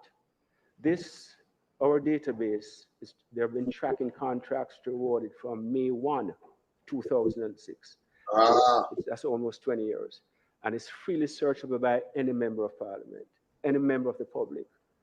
No member of the public can just go on the GoJEP site and search for contracts. In any event, they won't find it going back to 2006. Only the Integrity Commission, having assumed the responsibilities and all the data and resources coming from the Office of the Contractor General, has that information in the repository. And it's very important. It's a great tool for transparency because it tells the taxpayer how their money is being spent. If public body A, you want to track all the contracts it has awarded since 2006 up to now to a particular contractor, you can get it like that, and it tells you everything. You can put in all sorts of permutations in your searches. So just a follow-up on this, as have all your questions been? All right, let's have that.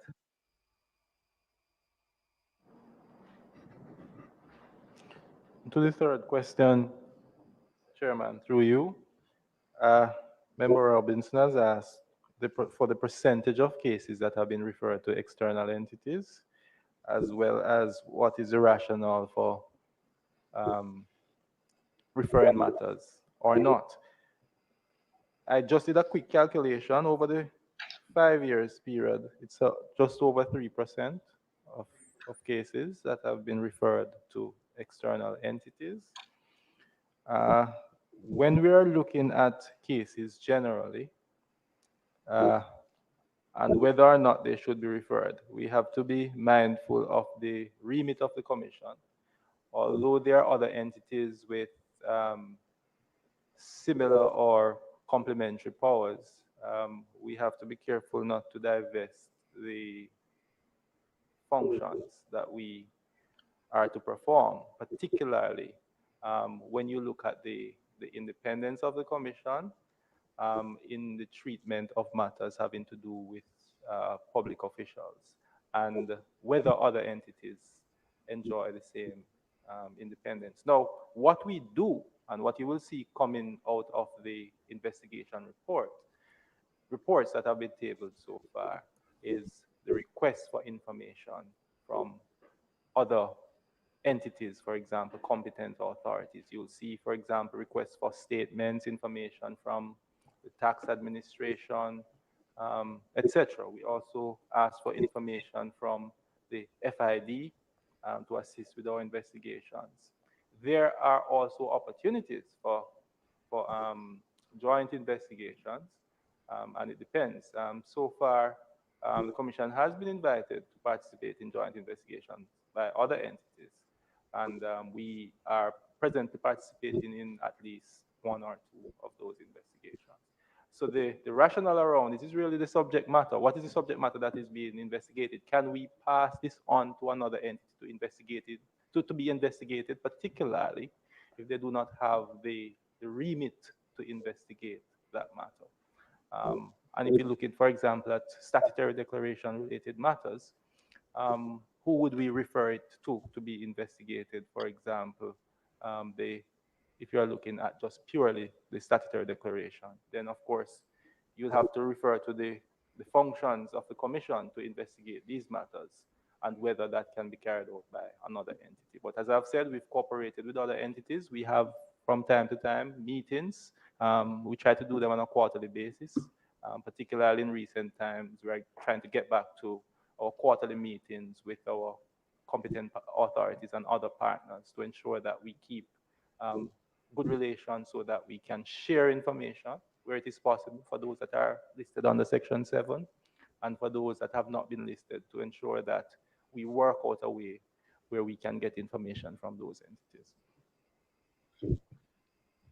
Okay, well, Chairman. we are going to continue the discussion. Bear in mind, of course, that we have to 12 o'clock today. Well, I may then have to excuse myself, perhaps, and ask you to chair for any further leading up to 1 o'clock. But I do have an obligation at midday.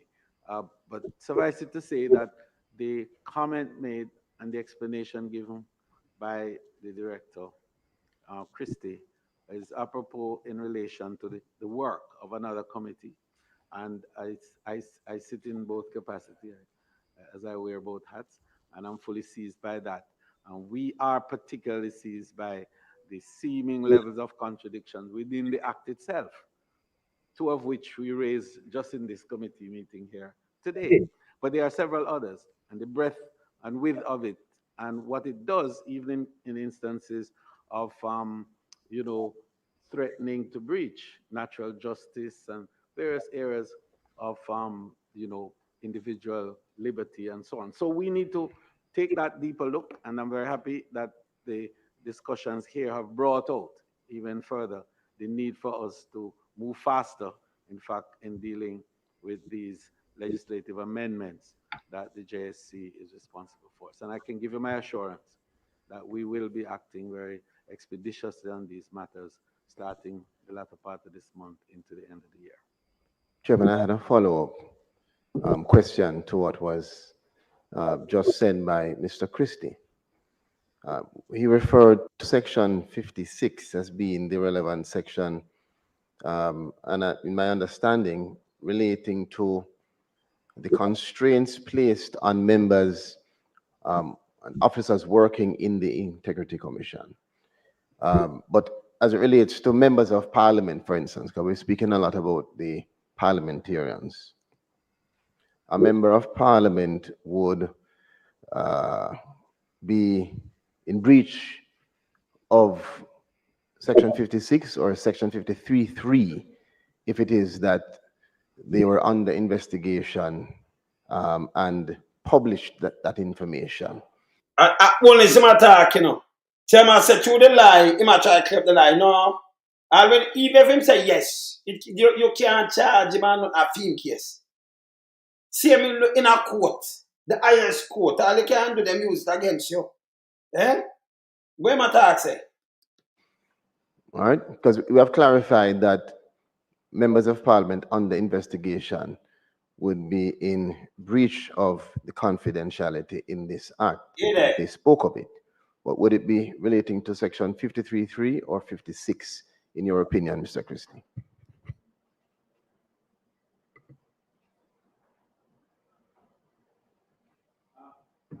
I'm sorry, just to indicate members that I do have an appointment with the non-resident ambassador for Rwanda to Jamaica.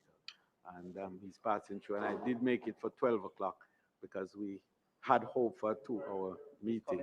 Yes, and so I will excuse myself to meet with him, and Member Chuck will assume the chair until my return.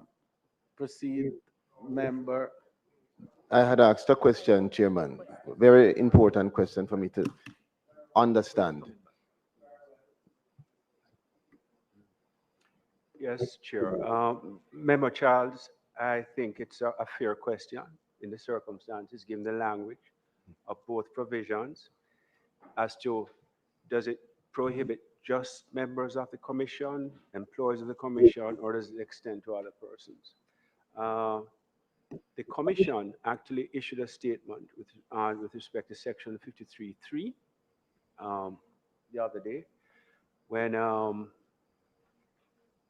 there were some reports from at least one media house or investigation reports which had not yet been tabled in Parliament. One report.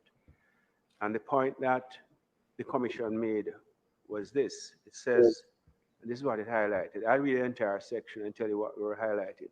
Onto the table in the Parliament of a report under section 36, all matters on investigation by the Director of Investigation or any other person involved in such investigation shall be kept confidential, and no report or public statement shall be made by the Commission or any other person in relation to the initiation or conduct of investigation in this act. So it's or any other person. Including members of parliament. Well, yeah, when I say include members of parliament, people, you talk about your case and make a report. Member of parliament make the report. The radio are the mouthpiece. Them have it on news. I make report on the case. No, me talk about my case, me not make a report. Me just say them are treating bad, them are investigate me. I can't do me nothing. Me can't push down myself more or something. People not stupid. You have no member of parliament, Julian Robinson, I go off, you know, when I work. Yeah? Continue. What was Parliament's intention? Parliament wrote the law, or any other person. So what I was asking, Mr. Christie, I'm sorry, but I'm under constraint of time, and that's my follow-up to Member Robinson's question, but I haven't posed my question yet. So we are clear now. Members of Parliament under investigation would be in breach of the confidentiality if they were to expose That's not my response. Okay, guide, what is your response? What is your response? Guide. I told you my response. I simply said that we issued a statement which alludes to this phrase or any other person. You can interpret how you want. So let me make it clear. So you make it where you want to make it. You hear where other people, because of Julian Robinson, I said, come say, so Julian never said nothing. He never call nobody name or nothing. Big mama call out name and tell about the bank account and tell about the woman and all kind of things. But them take out, a matter of fact, them quote from the report. So them read out the report. So what I'm trying to do is twist it. Feel like I own this and talking back of shit. Never. He's stupid. Continue. Members of the IC and any other person. That's what any other ought not to speak of these matters until they are tabled. Thank you for that clarity. Now on to my question. No, I don't think you're finished. You also asked the same question with respect to section 56? No, well, what I asked originally was whether you would find the constraint on a member of parliament within section 56 or within section 53.3. So whatever I tried to do, I said, Julian, let's come and say something might happen and that. No, Uno give Big Mama the report. Uno give him the other one to with Michael Phillips. Them give them one in a June too. Can you hear them come and talk it? This is what them sit down and do. Yeah, him have the whole full report. Not a man a speculate. Or if you charge me, I'm a feel like if you come talk say, boy, then charge me. You can't do me nothing. Let's be incriminate myself on some other little things. Can't do me nothing. Play.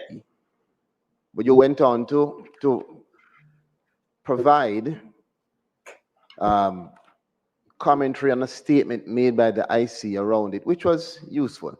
But you haven't told me if it is that a member of parliament specifically would be constrained while on. So want to the news people them, want to Big Mama. Him just point out the news that about member of parliament constrained. You me I tell him him full of shit, man. It coming like the cleaner lady not talk to, she not talk to your wife yet, piece of shit. Continue.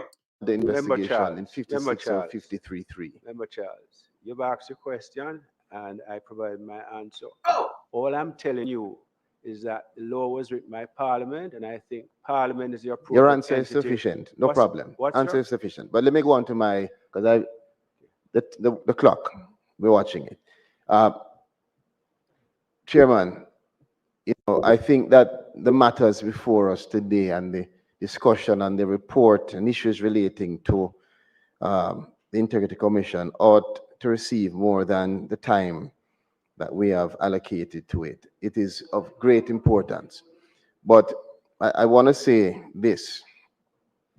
Thank you for the clarity in relation to any other person. That includes members of parliament. No, But let me go to what I see as piece of an shit. insightful. You never talk about that include me about insightful. And Julian never go with the big nasty thinking self.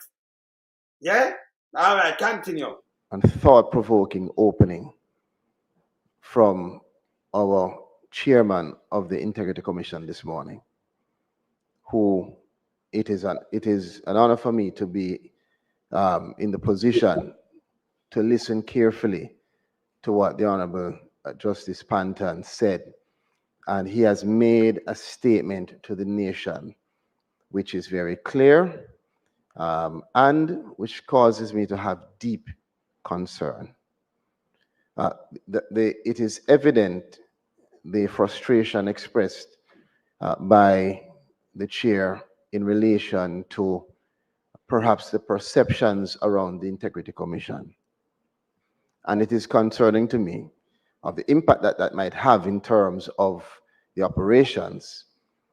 Nevertheless, I want to join with Chairman Panton in his, one, highlighting that our Prime Minister has given full support to the Integrity Commission and acknowledging even the commentary of the Prime Minister in terms of how he views the Commission and how he views the importance of its objective. It's important to put that on note so that the public.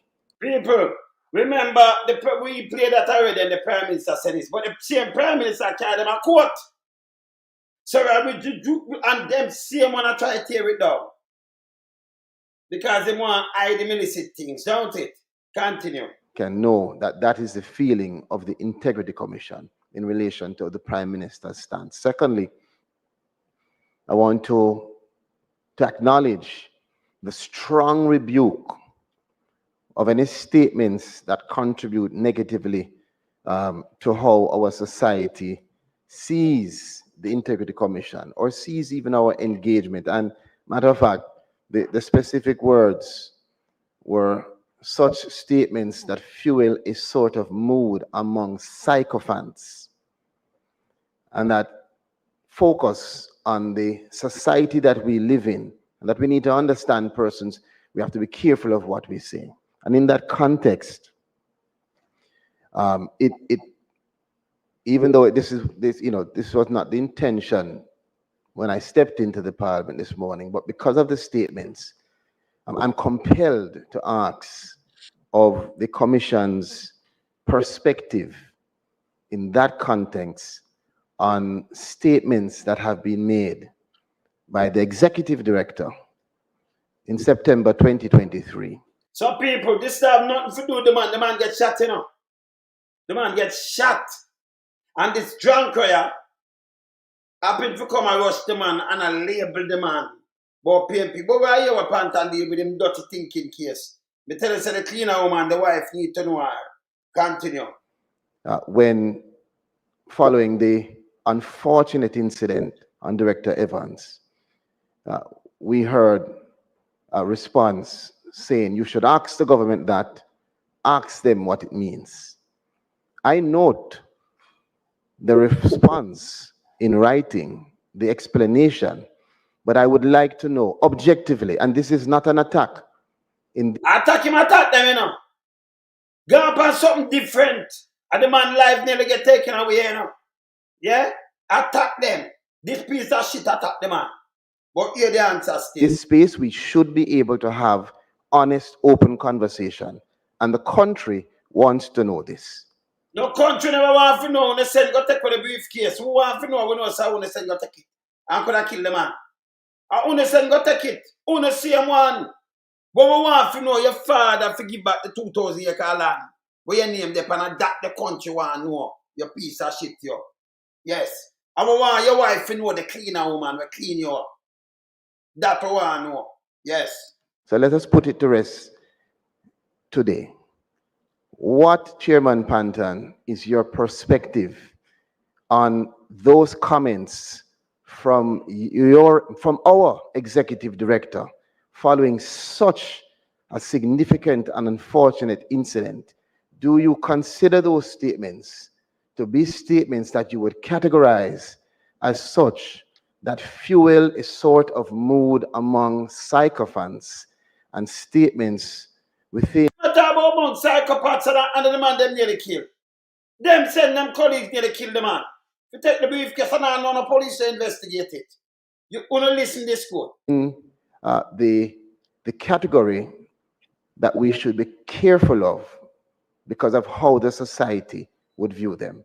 Chairman, I'm very interested in knowing that. And in that vein, I have other issues, but I will ask the chairman that first and then move to the other matter.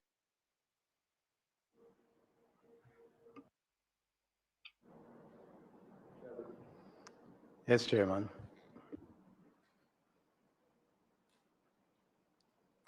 Not really in an argumentative mood today. I'm in a very docile mood today. I'm surprised that that statement by the executive director has been raised again. The fact of the matter is that those of us who are on the commission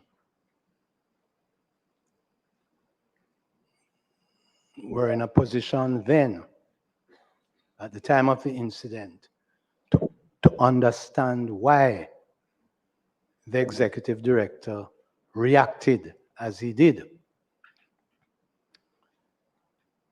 Now, there were some very serious security concerns.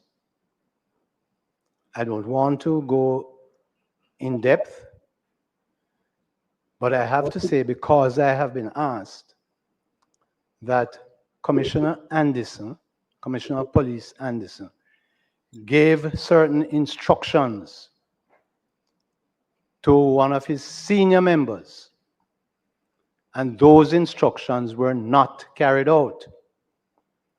People that are fixed Bailey, yeah? You hear him come out and say, I do the case, fixed Bailey. Me not tell you, say, my agent, man. Fixed Bailey. Google Gaga give him the, I'm a matter of fact, him in charge of crime. And him not carry it out, carry malice against the people, them. Could I make them could I kill them off? And here when him get it, before the man gets shot, listen, but him come up and I ask foolishness. Listen here. Had those instructions been carried out, the incident may well not have happened. Yeah. In respect of Director Evans. Good. And in fact, Mr. Chairman, as a result of the disregard of the instructions of Commissioner of Police Anderson, I had to write a letter to the Prime Minister of Jamaica copied to the Minister of National Security exactly 1 week before this incident.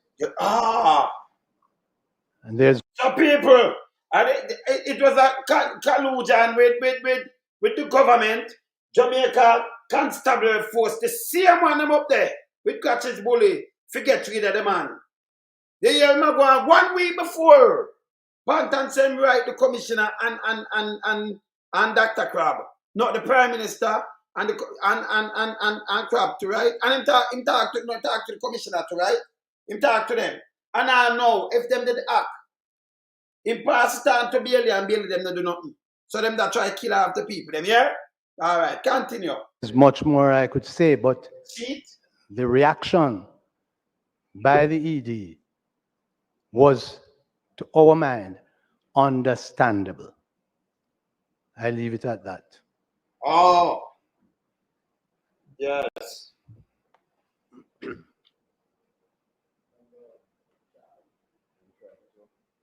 I'm not saying anything more on it, Mr. Yeah. Chairman.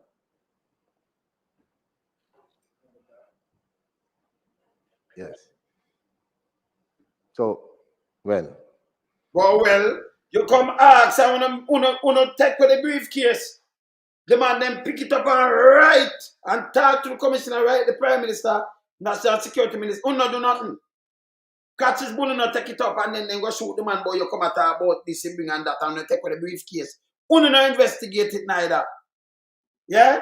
And that me tell you, so them people, I will forget them out of the place, you know. They're no good. Continue. when the chairman speaks, I know for sure it is final. He's not speaking further on it. But, you know, Chairman Panton, I speak directly to you in saying, clearly, you know I have no intention of being antagonistic to you. That would cause me to be scolded in other places. However, I am compelled to ask the question because we sit here not just in our own individual. Yeah, him just whooping that thing. We can't make them go with this kind of people. Let me tell you something. This is so bad that them try to kill Evans and them know about it. Them know it. Pantan just tell about it. Him talk to the commissioner. Him talk to the Prime Minister and talk to them. Yes, still Charles come bring it up now and just throw him up in everything. We not let go that, you know. Titan, we not let go that here. We not let go this. That mean them plan to kill the man when them go take the briefcase. Catches bully know about this car, him come and get the case. Remember, him come and say the man never follow up with this. Yes, still Google Gaga talk to him and tell him if him did follow up for 1 week before this happened to happen. Uno evil. Yeah. Him gonna bring it up now. We know so the Prime Minister know about it. That means all of them know about the gunshot. That's why Christy said, go ask the government. Go ask them. I see why I'm saying now. You see why I'm saying? You know hear why? This is where Andrew and the minions them are do. Yes. You come ask the question and we know why now. Can't tell me again. We take a note on that. Continue. Capacity. But we sit here representing the nation, a nation that has asked questions, and it may be best for nobody now ask you question. They ask about the father and the land when take away. Well, we know have that. We are asking. We are asking about the cleaner woman where you not tell the wife about. We are asking about the thing that we are going with down in a Carindon. Yes? Remember, you know, we have the list. But the nation asks. The nation asks that. You just come up in a can of worm now because we know so I want to nearly get rid of the man. From up there, sir, and Pantan of the right, all the Prime Minister know about this, but the man get gunshot. Same way in there. This is a goddamn disgrace, international disgrace. Continue. Me to pose them in this way because it gives an opportunity for the Integrity Commission to ventilate an issue, which is critical. The Integrity Commission is one of the most important institutions in our country. And we don't want a situation where you, chair, or your commissioners feel in any way that the Parliament is attacking. And when I note your opening remarks, I note your reference to our psychologists perhaps assessing us and us needing to examine what we're digesting as it may be impacting us in particular in terms of how we operate. And that's not the kind of engagement that I believe the country would want between the IC and the Parliament, nor is it the kind of perception that we want. So it is our responsibility to dispel that and to remedy it if it is that there are things that have been done or are being done to cause you to feel that way. You are an important element in terms of advancing transparency and accountability in our country. Chairman, a big part of that also requires us to look into the Integrity Commission itself.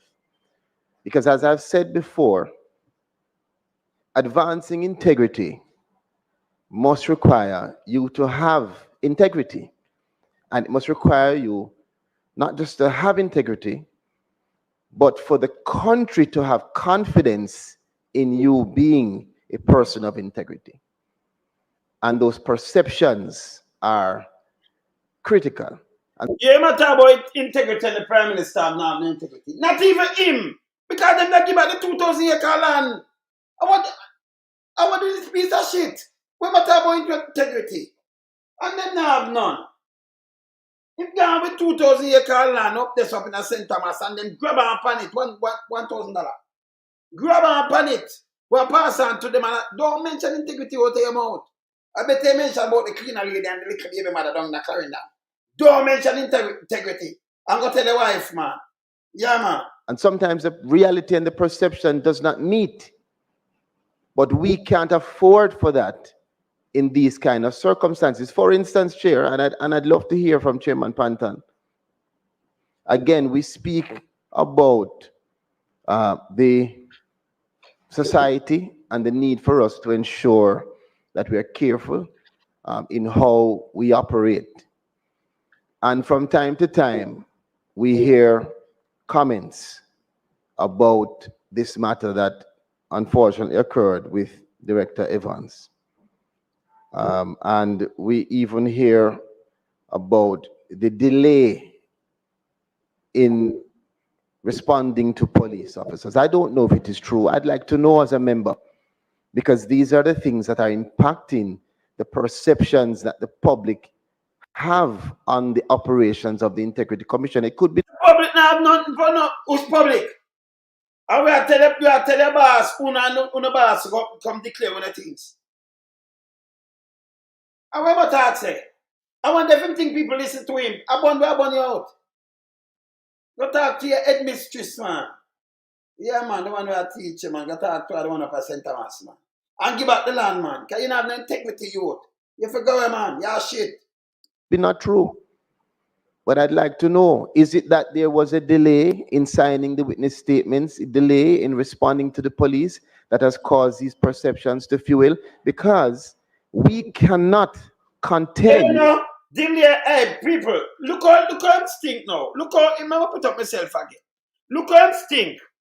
If you, Panton, Evans Dede, Panton write the Prime Minister, write Crab, talk to Google Gaga, talk to that one there 1 week before he won't even get shot. What you gonna do? You have to yourself and then talk to them same way? We matter about the delay. You know, sister, them stink. Them plan to kill Evans. Them carry out the hit. This shit. Listen, this was a plan because the man couldn't get to it. That's why we see the police, them move away there. They were part of the plan. Bailey. Fix Bailey in charge of crime. Him in charge of crime. Oh, that's why the man delay and talk about him life, you know. Or why the man never talk to them again? On a piece of shit, you know. Why go give back the 2,000 acre land, your piece of, you and your poop and the whole, you know. Fucking criminal. I don't know if it go, you know. I talk about delay when them come out with this shit. When them nearly kill the man. That's why The man come out and say this, and he fix Bailey come and mix a talk about robbery. I know him go away. Nothing no look about. Him ignore it. Them set it up. Same like how them set up the white man and kill him because him know about the coke. And him talk about the coke, him not gonna away. You notice them not say nothing about it.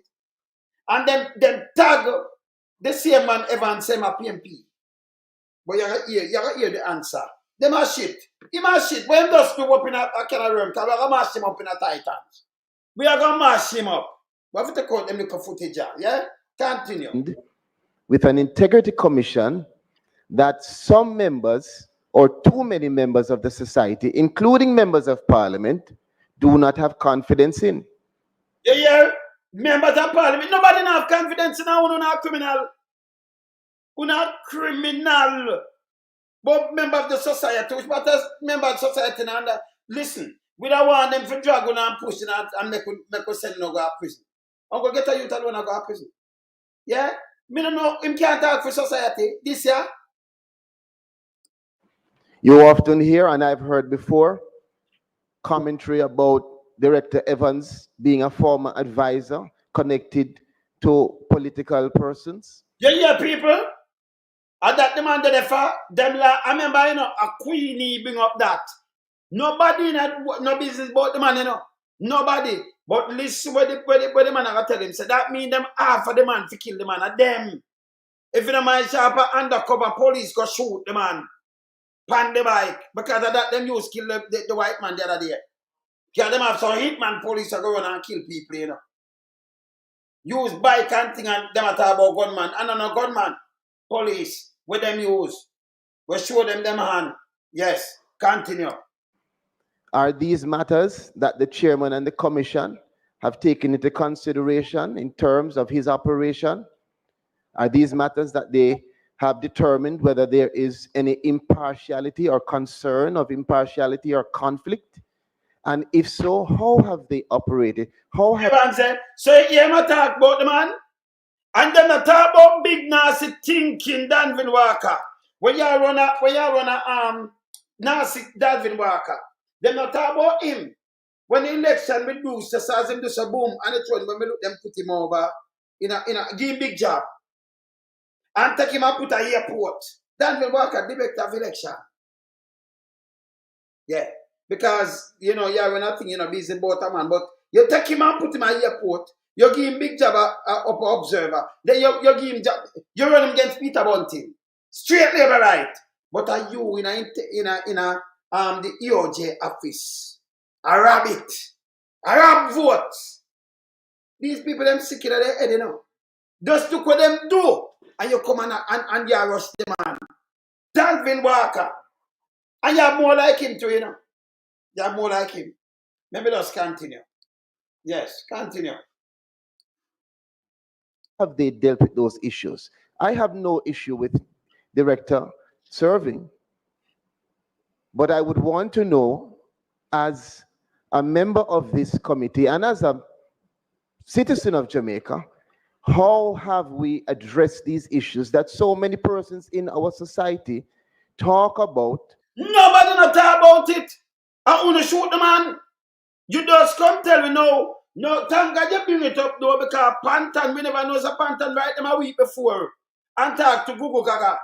And Google Gaga talk to Fix Bailey where him have the crime portfolio and him not do nothing about them. No, and then them send the man, them go shoot the man. Them send him go shoot the man. Him talk to the Prime Minister to him, say right the Prime Minister. 1 week before, and the National Security Minister too. The one of them know people, the one of them in the shooting. The one of them. That's why the man not go back to the man talk about him life. And that's why think they come and say go ask the government. You see them know what they matter about, you know. This is how them eat. Hey, them have to come out of Jamaica, them here, you know. I presume for send them, you know. Them evil, you know. Continue. And that have crippled the perceptions around the Integrity Commission. It crippled the perception, it crippled the reality around, oh no, a pirate. Continue. Now, many people don't want to ask these questions. Yes, because they are uncomfortable and it may cause discomfort. But my intention is not to be combative. I have no issue. No, you just give me everything and the man just give me, so we're going to cut this and use it. So I want to shoot the man. So the man talked to them before this happened. That mean them could have saved. Hey, the man never forget no gunshot. And them said, I shoot the man. Take for the briefcase. The Prime Minister know about it too. Yeah, and the National Security Minister and Google Gaga anchored his bully. That's why I come out and I talk about it is a different thing. Eh? The whole of them know about it. You could assassinate the man. This is all them wicked, so them know what up, yeah? Continue. With Director Evans, I have no issue with Executive Director Christie. But I have a responsibility. And so I lay these things before us, not to be combative, but to be probing on behalf of the nation. You just let go something to we, where we glad you let it go, because we're going to use it a lot. We don't shoot Evans, yes. Because same that work with Peter Phillips and what have you and work this up. But we just say the response. And to elicit a response that will cause me to be able to say to Jamaica, we can be confident that these matters have been deliberated, discussed, ventilated, and here's how our Integrity Commission is operating. And it's an important part of the discussion even around these reports, because all of it must be linked to the confidence reposed in the Integrity Commission by our people. It is the people that we serve. It is the people who are ultimately in charge. So, Chairman, again, let me just close off my remarks. I have other questions, but I want to close off this first one in just saying to Chairman Panton that I listened extremely carefully to the opening remarks. Yeah, man. I listened even to his concern around the dispatch of matters from his office to the Parliament, and the fact that some of those matters throughout that journey have been exposed before being tabled. And I wonder, even in this recent one, where I can be guided, where I think a member of Parliament was actually able to make comments and address the matter before it was tabled. I share in the chairman's concern, but the question now for us is, what next? What do we do? What are we going to do to address those matters around the perception, statements made by executive corrector, the perception around the viability of a director in terms of his potential impartiality, and this repeated leaking. And them are leaking. You saw them fool, all them fools, so people. If when Robinson up on the committee, yes, sir. And if them forgot the 11th, and them cancel it till today. The 11th from last month, from September. And them say something that got drop in a year when that might have shake up the place. Anybody can speculate. But what your Big Mama, I tell we, and a quote from the thing, hey, them fool, you know. The youth, listen, Big Mama, them a quote from the whole report. I quote it.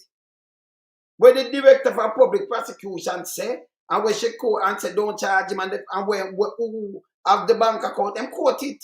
Quote it! And read it and say, end of quote, me have it. You know, see them I hear that. Speculation different from them have the report and quote it. Eh? Continue. And them shoot Evans too.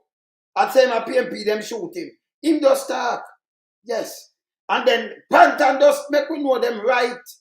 Even if them act a week before. Because them right them before that. And them get hard and them no respond. Them send man and shoot them. Them shoot him. Continue. Of matters, whether it is from the IC or when the matter is moving from the IC to the Parliament. These are problems that are impacting the credibility and the confidence that Jamaica can have in one of its most important institutions that our Prime Minister, as the chairman has said, has lauded, has supported with increased... Prime Minister carry them a court. So you look how big and fool, hey. Hey, you're no good liar, you know, you're a request, you're a piece of shit. Right? Me, the writer, so I answer and say yes. He might lord it when it not do, because he might try friend me up for we investigate. But when him see so we investigate him, I hold him pan these things now. What him do? Carry a court. So you say the Prime Minister has lauded. Oh, he's a bigger fool. When them gonna court, the Prime Minister tell them he want them to struck out the illicit enrichment. I know them peel back him thing. The Prime Minister of Jamaica. He might require a liar. This a liar, if he must spell the liar, me don't need no liar to represent me. He might not even village liar. Yes. Yes. He might no liar. Me don't know what this. Can we attack the Prime Minister? Hello there. You fool, the Prime Minister carry them a court. So I'll me that come and say, yes, the Prime Minister do that, but who carry a court now? You don't feel shame. You don't embarrassed. You should have, it's a goddamn disgrace, you're the Prime Minister. When you do have no sense. Eh? You the Prime Minister, said it great.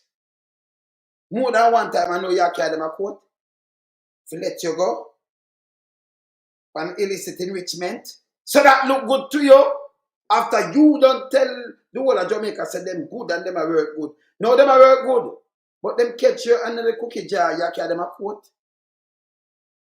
You know, see my eat that like this is a liar. And then shoot them, make him just go ask a question and make the man come make we know so them shoot Evans. Them, the police, them apartheid them up there. Them shoot the man, could have killed the man and take with the briefcase. Them, that's why you notice them not look for nobody. And I talk about the man, the report, the man Big Mama. All the man have come and report to the same police them were plan for killing. You see why did you have a delay? And why no want to talk to them? It clear them that set up to kill the man. So better the man keep him mouth shut and keep him life. Says a mafia thing. When it's evil. It's evil, yeah. But have it, you know. Them can't tell me nothing, you know. Continue. Allocation and continues to hold in that high regard. May I answer? Okay, just before you do, Chairman, I did indicate to you, and yes. I want to answer while you are present. I want to answer. It will be short. It will be short.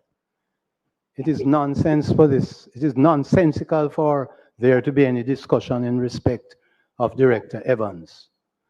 Director Evans went through a regular process for recruitment and employment. Yes. And was appointed by the Governor General. Yes. Now, we need to bear in mind that Director Evans has nothing, absolutely nothing to do with reports. Nothing.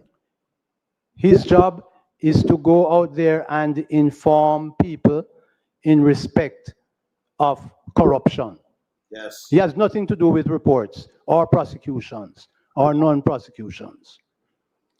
And the fact of the matter is that we need to remember that our second, third, and fourth governors general were active politicians. True. So bear that in mind when people are talking about somebody having worked with a politician for a period. Our second, third, and fourth governors general were senior active politicians for all their lives. People not work with a politician, you know. Not advise that to, you know. Them was acted. Them have seen a politician. But them work. Eh? Yeah. And they serve the country well. Okay. And this question of partisanship, we need to debunk it. Thank you, sir. And there is no question about the leak being attached to the commission unless you can prove it. Thank you, sir. Why wouldn't there be a leak while the thing is pending in the commission? And why is it as soon as it reaches Parliament, there's a leak? Think about that.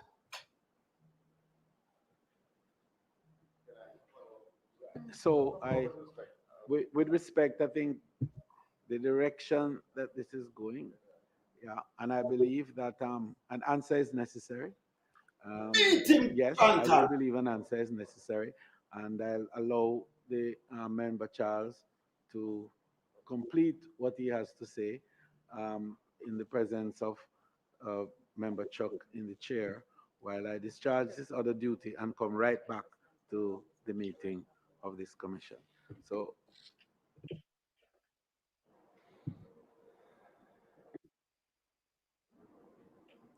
Thank you, Chair. Let me, I took the opportunity when posing my questions before to reiterate that I have no intention of being antagonistic. But that you do, and you don't know what it good, how good you do it, youth. Because you just make we know, say, Pantan, yeah, them could have killed Evans, because when I say my PMP, so when I try to get rid of him, so him talk to Google Gaga tell Bailey, because Bailey come and say him that the case, you know. Remember him there on TV and talk about him and the man to come back to him. So when I ask for Bailey, but we have it on footage. So him talk to Bailey and Bailey no give no security there, so. Them know about the threat. Them right only himself and crab. So the whole I know that's a no. I want to do him say even 1 week before. If them just act the man when they get gunshot and I right on the compound, them go shoot the man and take it up. Police, hitman police, them could have killed the man who needs a piece of shit. You understand? Yes. Yeah, and then you attack the man about PMP. Yes, still. You have a pant and just tell you? See Danville Walker there, you know. I wish enough more of them, you know. All right. Done with you, you know. Go give back the land and talk to your headmistress. All right. Play. And I really want to just reiterate that. Comfortable or cause discomfort is not because I'm trying to cause any argument with the Integrity Commission. It is because these are real live issues, whether we like it or not, that are surrounding us. They are consuming the discussions around the more pertinent things that we need to move towards in terms of transparency, accountability, and strength. That I want to move to long time counter two thief, including your daddy. Backside. That framework in the country. So I say this with the hope that no one on that side will consider the questions in that way. And therefore, we could get some answers as opposed to comments, because answers might actually assist us, I think, in dispelling a lot of the rumors and issues that arise in the public domain. That said, we spoke of the rule of law, which guarantees independence from interference as well. Me have to stop him now, put on my brother. Yeah. Hold on there, sir. Hold on there. Yeah, Chris. Yeah, yes, sir. Yeah. Yes. Family, all the family online. Yeah, man, be there, man. How much contempt you have to for somebody or an institution for you to say you won't even drink water from them? You know how low down you have to be for somebody like a man like Pantan tell you something like that. The man say I wouldn't even drink water, I bring no one water. That's you not trust them, man. And yes. Andrew Holness have dragged the Parliament of Jamaica. You understand? Yeah. The man say he wouldn't even drink water from the Parliament. That yes. is contempt. That is a contemptuous statement. And him also said someone need to repent. Yes, yes. So the man a fling stone at the hog pen, you know. And whoever pick it up know who them is. I'm sure Big Mama will come and chastise Pantan tomorrow. Yes. You understand? Mm-hmm. But me just want to call in to make you think about that. Think about this. This is that former Chief Justice at the Supreme Court of Jamaica. Well, look at the Parliament of Jamaica and said, I wouldn't even drink water from one. That's serious. I think of you guys. The Minister of Injustice should have hung him head and walk out of there today. I feel ashamed But him not have no shame, so him not go feel no shame. Let me say something to you, though. This is where we are now. Brother, let me say something to you, Chris. Let me say something to you.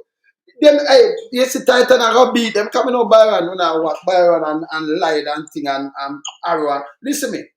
You know, when him come out and talk about the man and about, you know, him talk about the man. Remember, you know, a Queenie first, Queenie Warmington, we talk about the man at PMP, you know, because the man was a thing to Peter Phillips, advisor. Right. And him not get work. So them are the witch hunting, right? And then him come back now and say, him ask about the man, and when him get shot, and about the people them want to know, you know what Pantan come say? Pantan say, listen, me talk to the commissioner Google Gaga. And Google Gaga get the order to Bailey because Bailey come out and say him have the case. Well, him in charge of crime anyway. The answer the man not come give him the report. But we see why Chris did come out and say talk to the government. Him say, you know what, the week before the man gets shot, him write Anjo, him write Crab. Remember, you know, Bailey not carry out the thing, you know, for protect the man, you know. Him say if them did act, that mean them could have killed the man. And Panther said, I have to say no more. So if them shoot you, Chris, you don't go back to Bailey and give more statement? No, definitely not. You see why the man not give no statement now? So him thinks a big mama them tell him to come up in his mouth, you know. And see Pantan whap him. We have to use this, we have to frame it. So them shoot the man. Them have some police to show them and like them kill the white man too, you know. Yeah, them are hitman police, but them show them and them are agent, like them work. You understand? So them shoot the man and take with the briefcase. Them take with the briefcase. So when you hear Bailey and make up a year, Big Mama run out with it, you see where it come from? Him go ask now, we just realize now why the man say go ask the government. Pantan right them a week before. Him talk to them before even that. Him say even a week him have to write the Prime Minister and write the Security Minister, right? Him talk to the Commission about it.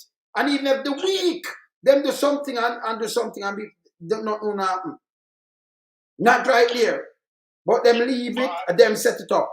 Yes. I had to call you in because when I hear that statement, that is a profound statement, you know. Of course. I want people to digest it and think about it. How low down have the Parliament at Jamaica and the oldness have undermined every constitutional system within the Parliament.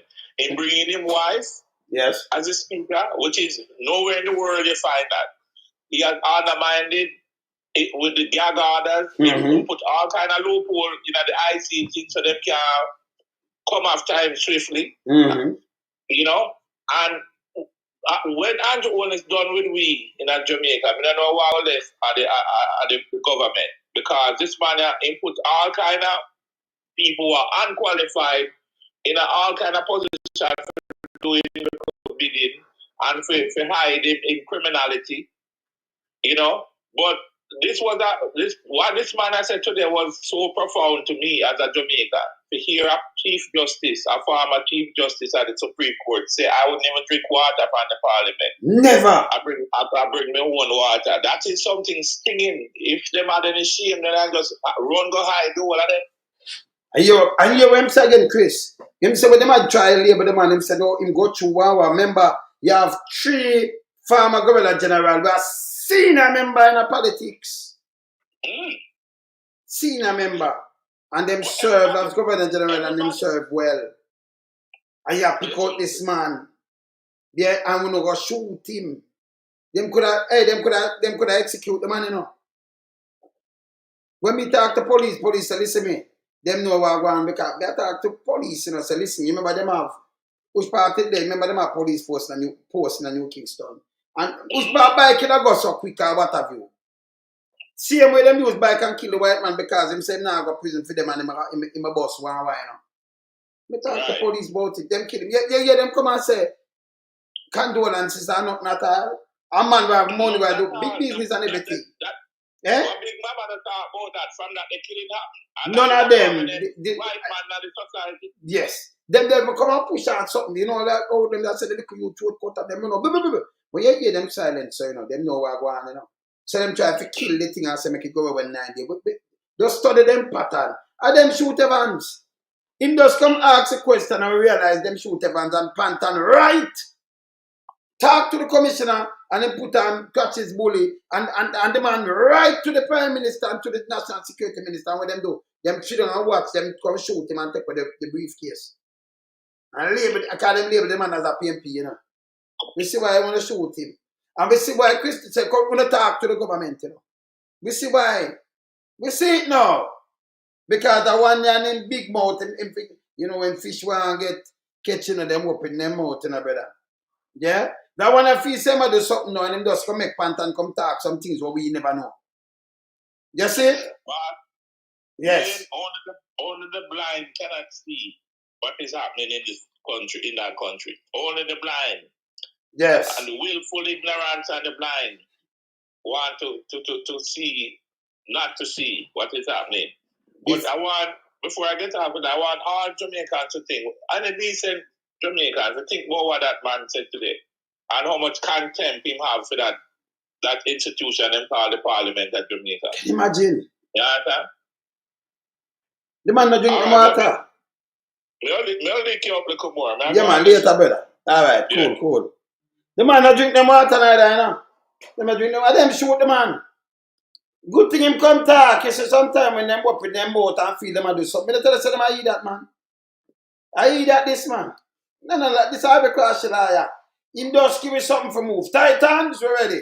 Well, and when I raised the issue, Chairman Panton, around the director's relation with a political individual, You there? I raise it because of the comments that have been put in the public domain of the possibility of impartiality and with the intention of in a public domain. Yes, still I see, you nothing come out there. And them I put it in a public domain themselves.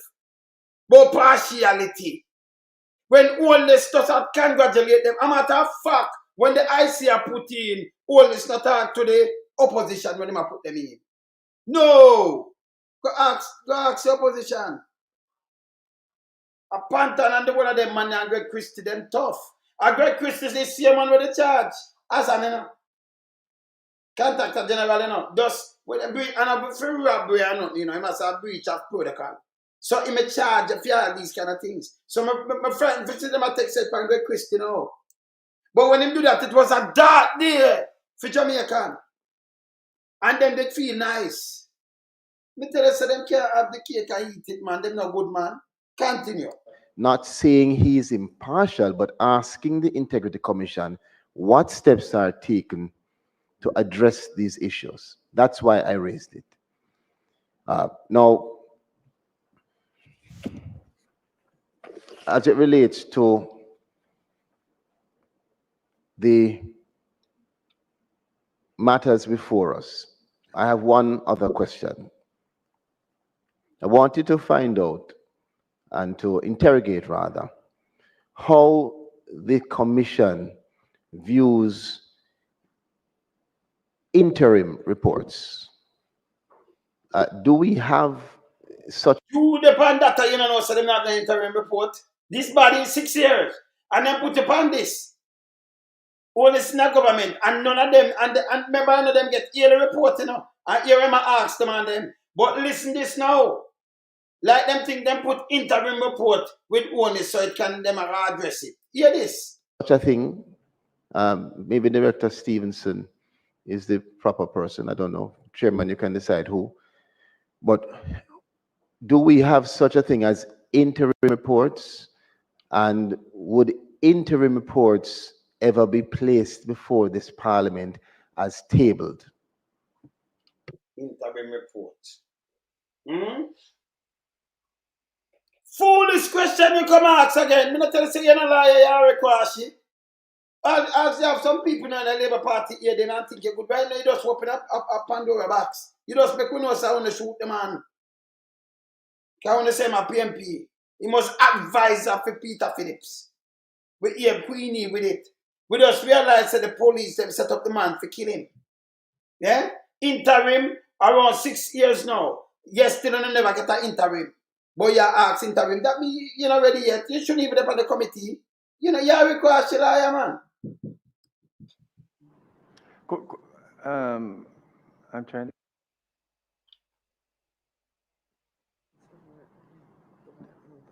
Huh? Turn the mic off for the moment.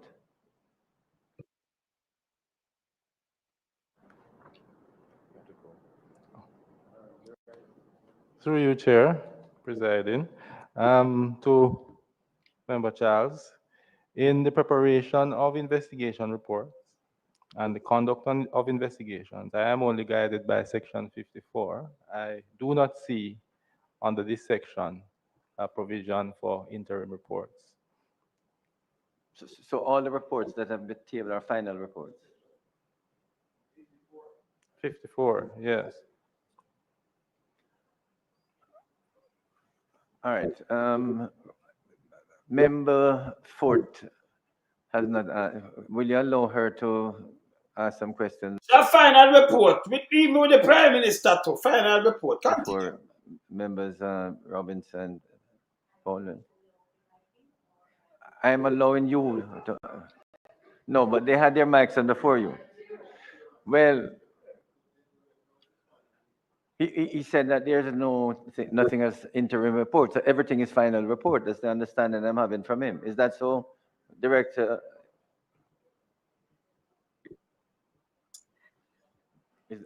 Once the report is submitted under Section 54, Chairman, I believe it is a final report. Well, as far as I can see under the section, there's no such provision for interim report. Yeah, so I just thank you, Chairman. You see, we can't afford for there to be any misinterpretation of what is said. So I think it is critical for us to be clear what the director is saying. He's clear. That anything put forward is a final report and there is no room for interim reports. That him say, with the 28 book and everything, and that him say, you're not liar, you're require shit. You never know that. What am I putting interim there for? Come on. Table before the Parliament. Thank you, Chairman.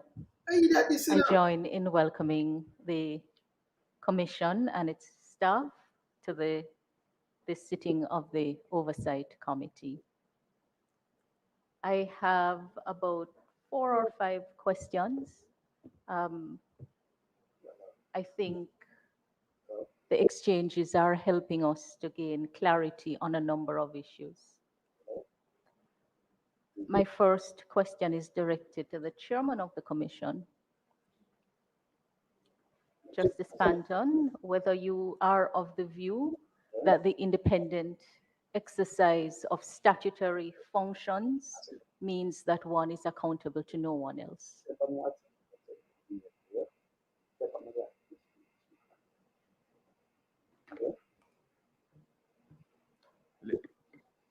First again.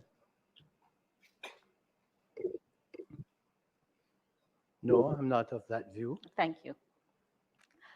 Hey, people, I hear she ask some idiot thing, you know.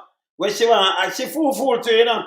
Just listen here. Second question is whether you, on behalf of the Commission, has ever refused or rejected an invitation to attend upon a meeting of the Integrity Commission Oversight Committee prior to today? No. Thank you.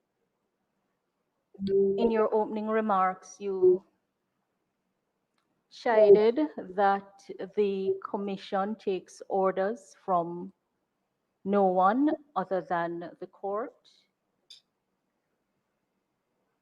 Are you of the understanding, or what is your understanding of the nature of the IC's accountability to Parliament, having regard to sections 4, section 5, subsection 4, and section 6, subsection 3.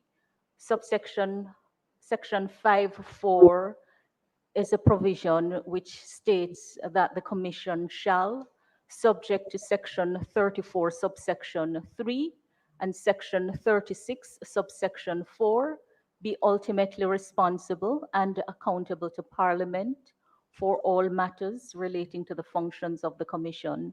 The two provisos, 34.3, relate to the Director of Corruption Prosecutions not taking directions from anyone, and Section 36.4 has to do with the exclusion of matters that may be prejudicial or which are subject to legal professional privilege. So I'll just restate the question. What is your understanding of the nature of the IC's accountability to Parliament having regard to Sections 5, subsection 4, and Section 6, subsection 3 of the Integrity Commission Act?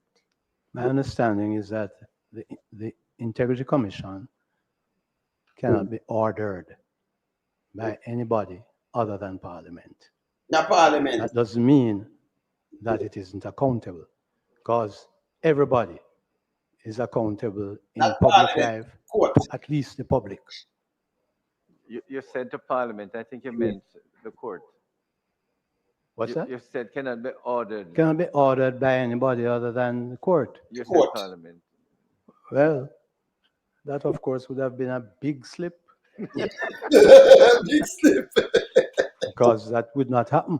That would not happen. Hey, I'm here, Pantan. Hey, Pantan. Yeah, man. Pantan are one of them long time renegade, you know. Yeah, man. My other question at this time? I thought you said 3. No, I didn't say 3. Or at least I don't recall saying 3. You don't recall.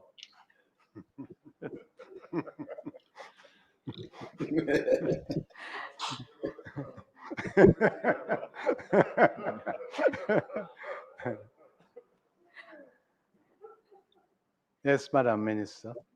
Has the Commission examined the practices and procedures of any public body? Before you, could I just to, a number of students are here, and I know they're leaving shortly, but I want to say to the students, if you don't mind, I just want to thank the students of attending Parliament. They're from the St. James Prep, 44 students and 10 teachers. You have been sitting there silently. I hope you enjoyed the session so far, and continue to have a very good day.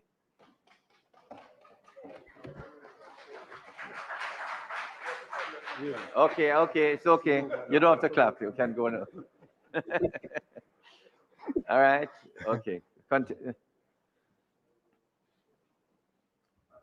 Has the Commission examined the practices and procedures of any public body with a view to making recommendations to the Parliament in relation to the revision of those practices and procedures? Directing attention to the function of the Commission set out at Section 6(1)(d) of the Act.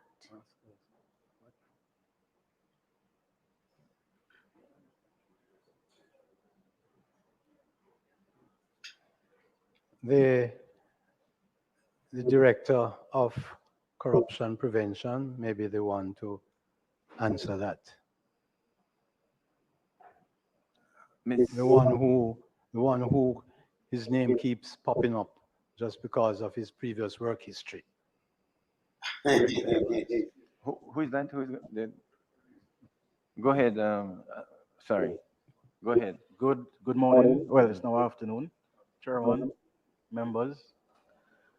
So in terms of the work of the Corruption Prevention Division, actually substantive elements of Section 6 speaks to the work of the Commission, of the division, in terms of preventing corruption.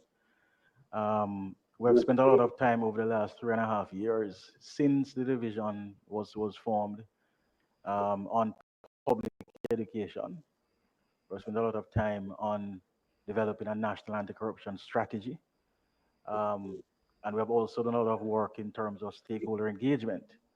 And in fact, on our website, we actually list on a quarterly basis the interventions that the division would have done over the last 3.5 years in terms of public education, in terms of stakeholder engagement, participation in conferences, workshops, etc., stakeholder engagement, etc. And we have done substantive work in that regard. In respect of section 61D, which speaks to the practices and processes of public bodies, that is an area that the division we have developed a concept as to how we intend to do that. And the idea is that it wouldn't be punitive.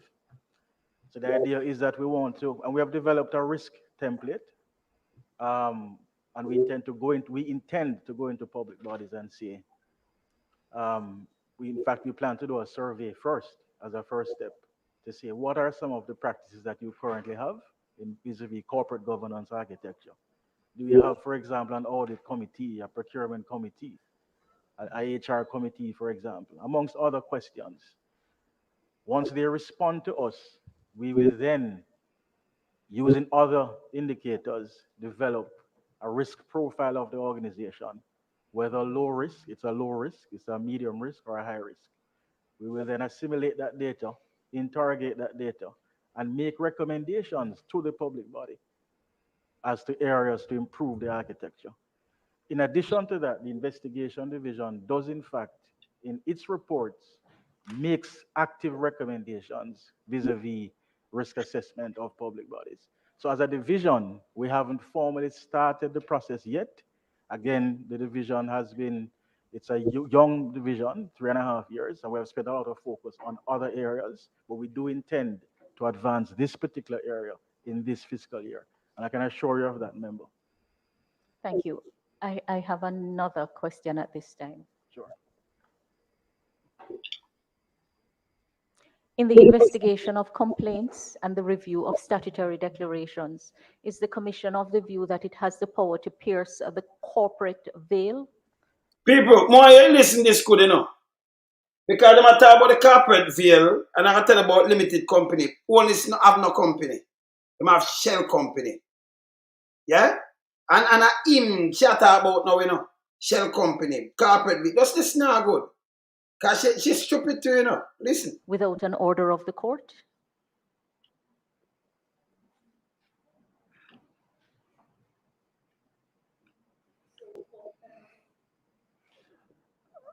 In fact, right.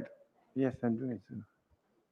So for members of the public who may be listening and watching, in law, a company is regarded as a separate legal person.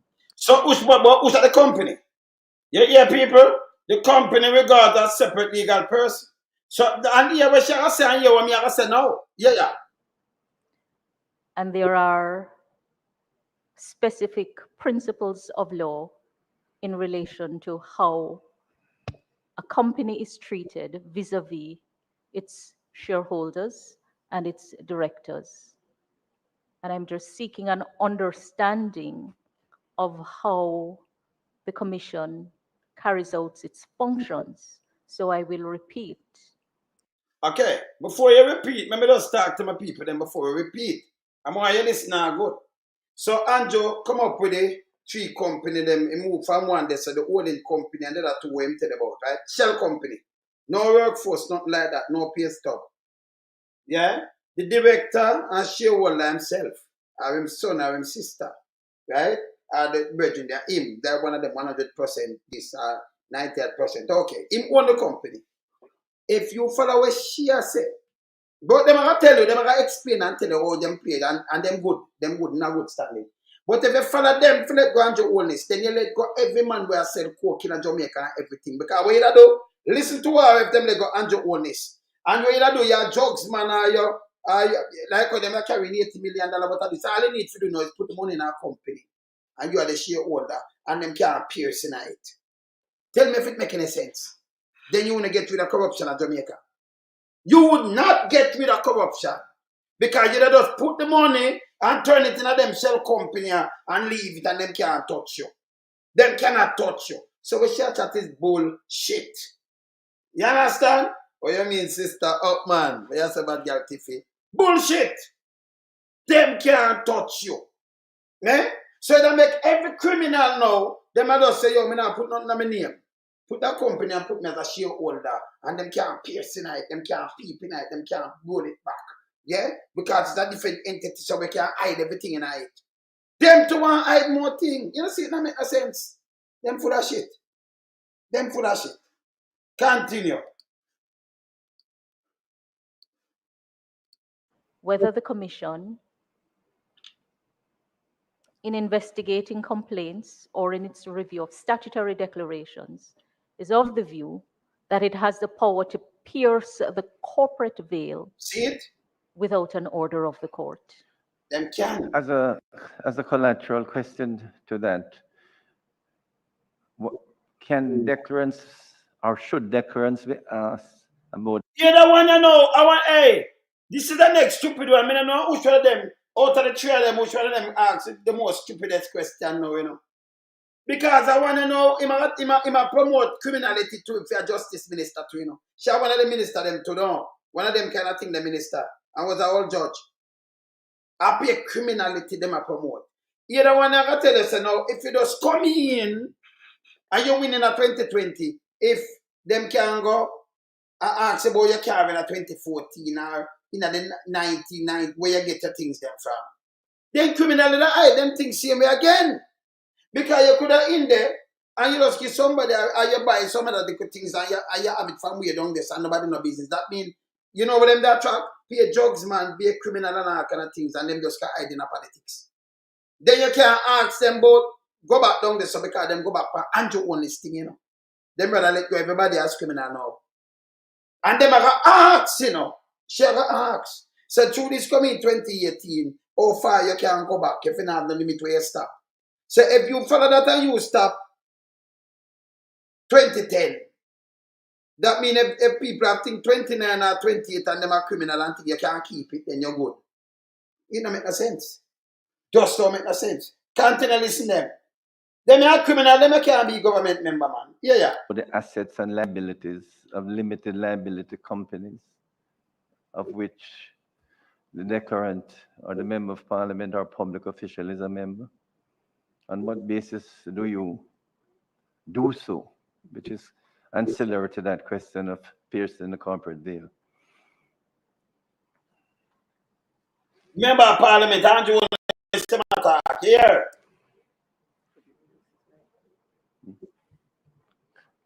Chairman presiding through you to Member Malahoo Fort.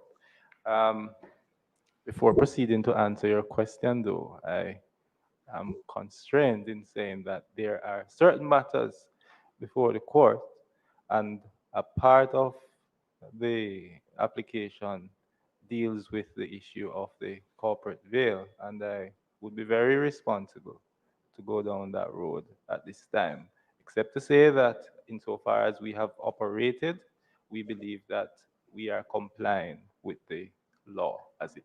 Them complying with the law. Them know what them are do.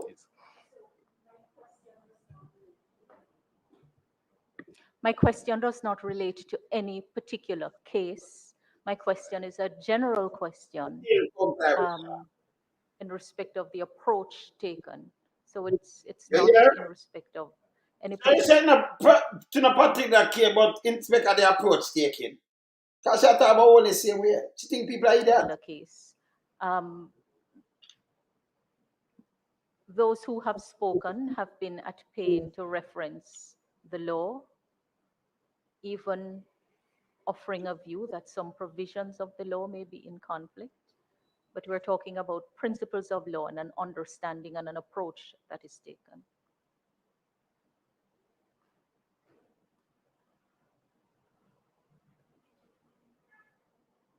I still, Member Ford, have to be cautious in how I approach that question, because anything that is it's a simple yes or no, you know.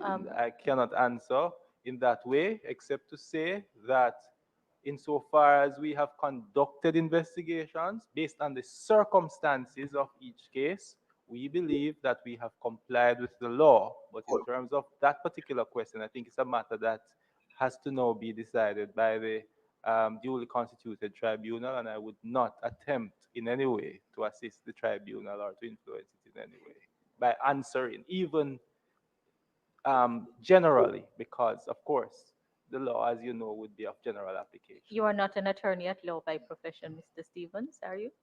Of course. You are? Oh, I'm so sorry. Then Stephen, yeah, you should go I to Stevens. Stevens a liar.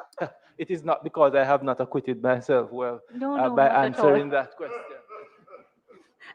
But, Not at all. Just one other question. no, at but I this mean, juncture. the ancillary question, Director Stevens, is it relevant to be asked in deference about the assets and liabilities of limited liability companies?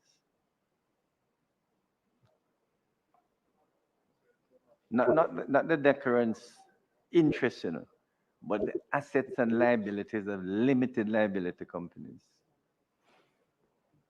Mr. Chairman, the ancillary question, as you term it, it still goes to the heart of the particular question that Member Ford asked. And so if I answer that, I would really be answering the question that Member Malahoo Ford asked. And with respect to the court, I cannot answer that question at this time. But I am sure that in due course, the court will return its ruling in the matter, and we will have the clarity around it.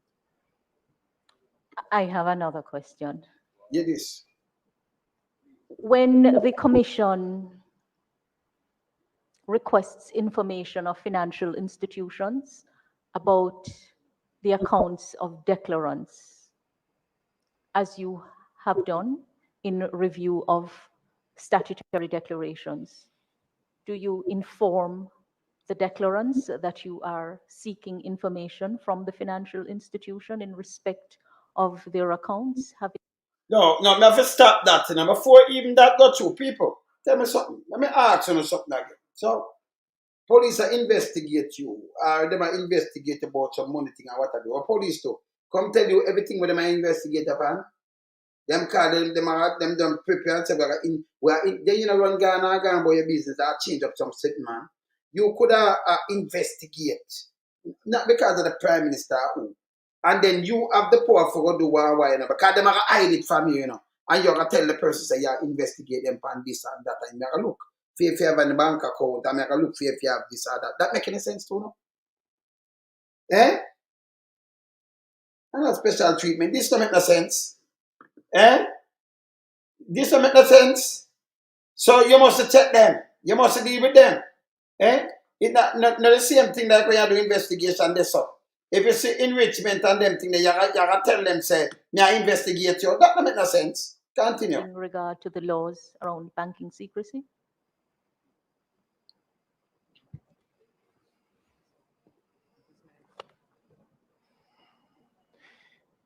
Insofar as my functions are concerned, I do not inform the declarant that I am requesting information about their accounts, and I believe that I am covered by Section 48 of the Integrity Commission Act, which speaks to the secrecy provisions and other laws of a similar nature, for example, the Banking Act. So I go under that provision to ask questions. Now, as a matter of investigative strategy, in most instances, it would be foolhardy to inform a declarant. Section 48, I believe it's about 48.4. It should be about 48.4, but you can always check, and I will come back to it. But it perhaps would be foolhardy. Okay. All right. Thank you. You want to go first? Sorry. Yeah, Member Robinson. I'm referencing the annual report of 23-24 and the chairman's opening remarks, the second page, paragraph 8. And I would like clarity on this particular matter. This is the 23 report? 23-24 report, the chairman's page 2 of the chairman's opening remarks, the end of page 2. If for the 272 is page 8 of the 272 pages, and it's at the bottom. And I'm going to quote the last sentence written by the chairman, and from my interpretation, there appears to be a bit of a contradiction. and I quote, "Of course, there is nothing to prevent declarants or persons under investigation from speaking on the situation as it relates to them." So I am seeking clarity.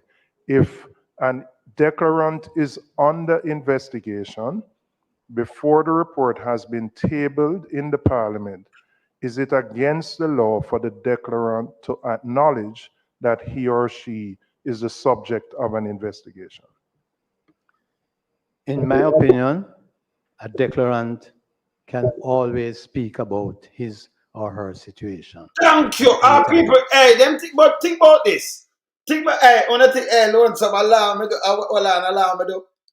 Any declarant, if you, so in charge of something foolishness, yeah, a big justice that does start. If me have a case, me can't talk. Me can't talk. Listen, if I'm me the declarant, and me want to talk, this but other people are talk about my one is a different thing. So one is could say yes, me under this. So they might try run under that, and it come back to the last thing. Good question, Julian. See, clear up for me just say, look a while. See, me the declarant, me can't talk. Like you have Trumpy come talk and them say, hey, nobody talk, and just come bond the judge and bust some bond up something. Cause him you deal with it now. Are you deal with? You talk to police and them say, cast and you say anything you say, no, can use against you. You know? If you're not straight and you attack, and them hear something else where them can use against you, them use against you, and you attack. But them can't stop you from talk. Oh. So one this could have come say, yes, them did link me, you know, and the enrichment, him say far and wide. And that the guy talk about people for listen. Now you hear the justice just say, yes. What can stop you? Nothing can stop you. You can't talk. Are you them a deal with? Him not talk you. In a court case, you can't talk a court case, you know. You lie the advisor and say this is not wise. So you talk, you do an interview them say, you know, why you talk about it because you know what jeopardize nothing. I say something your mouth slip where them can use against you and run carry it in a court and say this and that and that. Film thing never have no yard upon himself. Him know so them a deal with him for enrichment because them write him and them tell him and everything. Him know. So this the guy Charles, hey, go talk to your mistress and move in a Charles. Yes. Yeah man. See? You can't talk about yourself. Play back, yeah man, go on, continue. That is my view of the law. Abdullah, of course. But it sounds inconsistent with Well, what Mr. Christie said. the section says nobody is to speak about the thing. Oh, you can't talk about yourself. I can't see why I am involved in a situation and I cannot speak about it. Of course. That is my interpretation of the law. Remember, I teach it doesn't follow. Although I think I'm right, it doesn't follow that I'm right. I'm going to ask the chairman, is your interpretation of the law consistent with the Integrity Commission's interpretation of the law on this particular matter? What's the question? If the chairman's interpretation of the law, as written here on page 2 of his opening remarks, if it is consistent with the Integrity Commission's interpretation of the law on this particular matter. It's a very important matter because there have been public comments made that no individual can speak on a matter until it's tabled, even if you are the subject of an investigation. But the chairman... No, I don't share that view. Right. But is that I share the view that the commission and other people should not be speaking about matters as forbidden by the legislation. However, in my view, and as I say, it's my view, that a declarant can speak about himself. Of course. In any law, that is my view. And that's Thank you. It's following this question, not a separate question. So do you mind? It would Go be ahead, logical. Member Chance. Just, since I am the one who had raised it earlier, it is perhaps important for me to gain clarity because I am now not clear. What do you mean you're not clear? Section 53, 3. It's not a difference. You can talk about yourself. until the tabling in Parliament of a report under Section 36, all matters under investigation by the Director of Investigation or any other person involved in such investigation shall be kept confidential. Any other person. You can't talk about yourself. So that said about court when a court case you can't talk about it. You book big and foo so. Me tell you say man a liar, I'm a require you know. And no report or public statement shall be made by the Commission.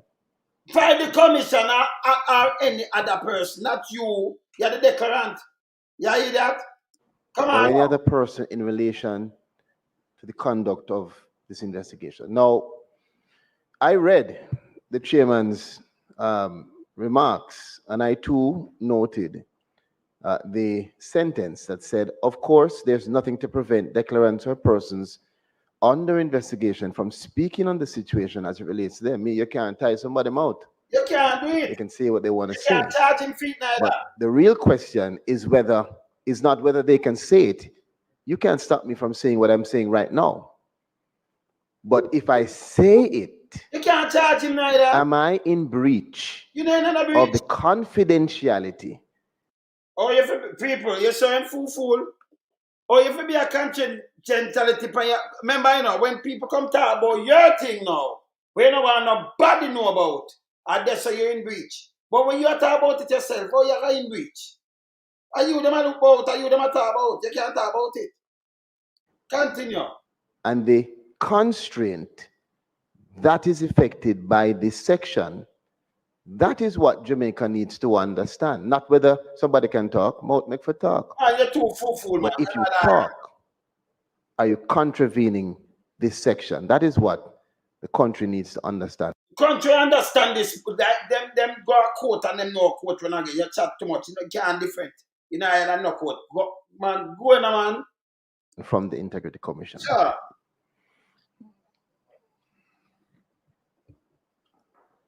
Chairman, I'd just like to respond to what was just said. This law was not written by the Integrity Commission. It was written by the Parliament of Jamaica. And if there are flaws in the law which are creating different interpretations, I think that's a matter for the Parliament. That hat can't be placed on the Integrity Commission's head. It can't. We have already addressed the issue of conflicting interpretations. It is the responsibility of the country's lawmakers to make clear laws. And if we get into a situation, a pit, where we're, jumping over ourselves as to what this means and what that means, that's a matter for the Parliament to deal with. It can't be our responsibility. No, 1 second. It is a conversation that, Chairman, second. Hold on. No, it cannot be that I ask a question, there's a response, and then we're going to move on. I would like an opportunity for the flow for me to respond. But your respect don't make no sense. Now, Mr. Chairman, this is the second time that the Executive Director has responded to my question or comment in that way. He has made it clear now that the hat shouldn't be on his head in interpreting the law. Now, if the Executive Director of the Integrity Commission ought not to be called upon to interpret the law which is going to direct his function, who should? But him to interpret it already. And then we know you couldn't stop from talking is a piece of shit. So hey, me say I require this a movie, you know. So me just want them watch and say he's a dumb skull. Talk to your cleaner. It is not only inappropriate. Hear him. But I believe that response speaks to the stance of the Executive Director. You hear him stink? And if I ask a question, you can respond properly in giving me your opinion. But him take already. You're 9. You're full of shit. You're lucky. You're never me. You see how the chairman responded? That's what I'm talking about. The chairman gave us his opinion. So wait, no, what happened? The man can't answer you. You're 9. I want to move you too. And said, I may not be right. You're not right. The chairman wouldn't look on me and tell us that is for you to deal with. I think that response, the executive director, is not in keeping with the tenor of this oversight committee. And so you talk about oversight committee. That's the keeping with Parliament when you go mash up. Eh? And you're too boring. Conversation we're having now. I'm asking again, and hopefully you will be minded to actually give me some insight into how you think, because how you think and what operates in your... Him said already. I remember move a piece of shit here, you know, because he might get me mad too. He might really get me mad now, you know. Remember move him. Move him. Go Nothing ahead. wrong with that in terms of the general Chairman, provision of can I just say that the comment from Member Paulwell is irrelevant as a point of order. It has no bearing on the question that I'm posing. Mr. Come here again. Own perspective. Move. My interpretation of that is that... Move. And I don't think we should be seeking to pin anyone on a particular interpretation. Interpretation A or interpretation B.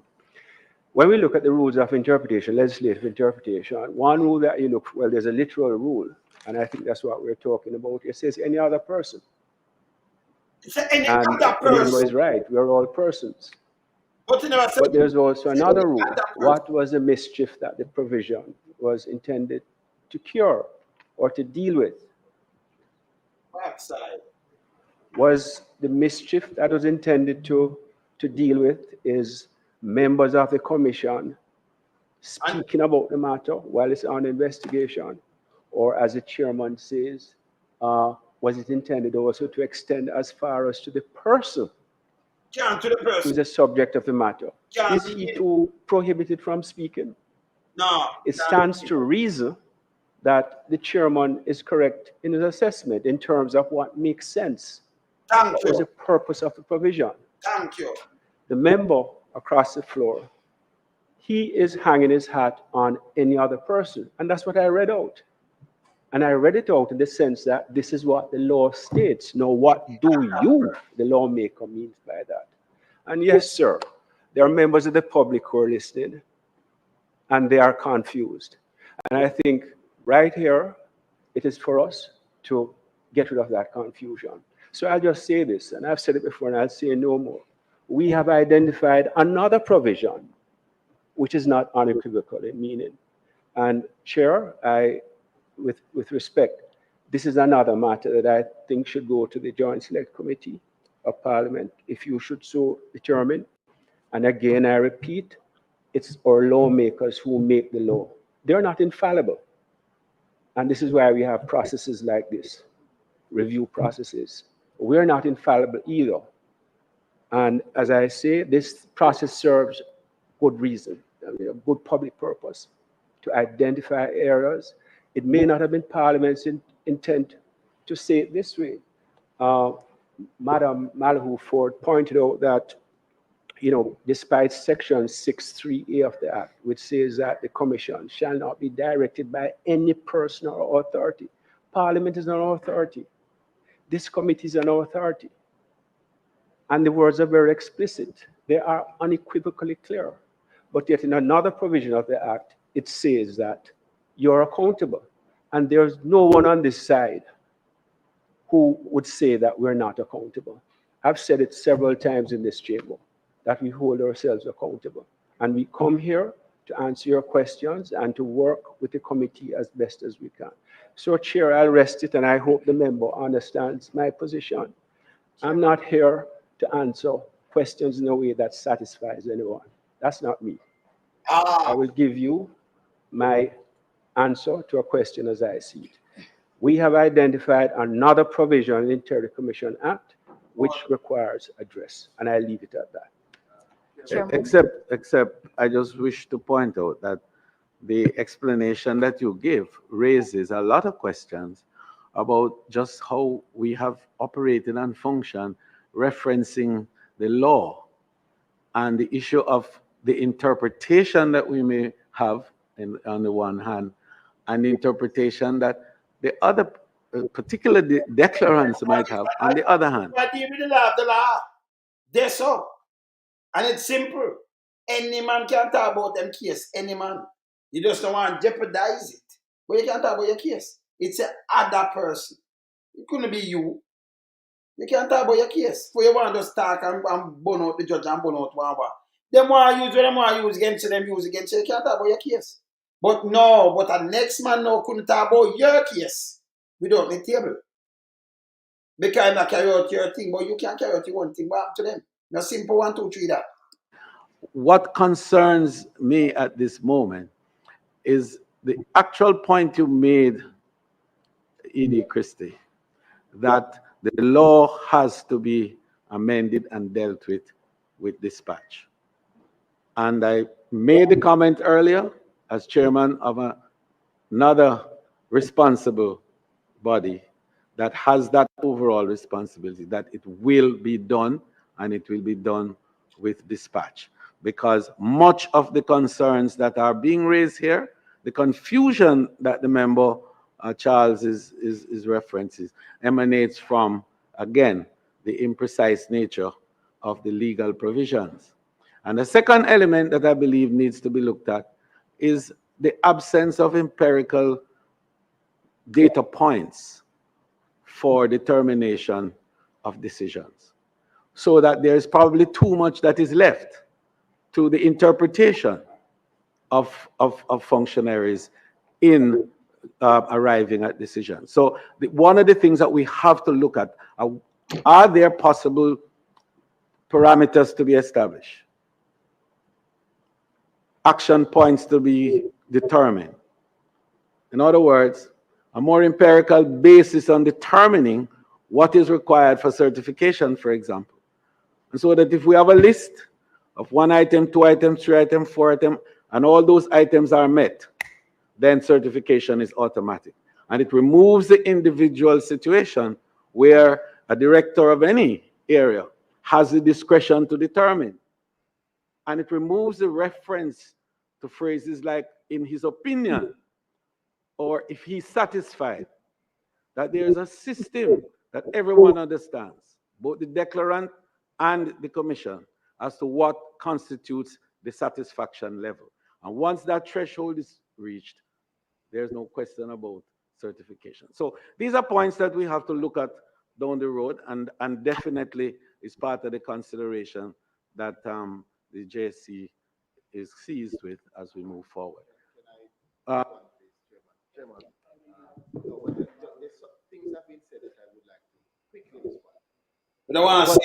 in all fairness, you know, we cannot continue.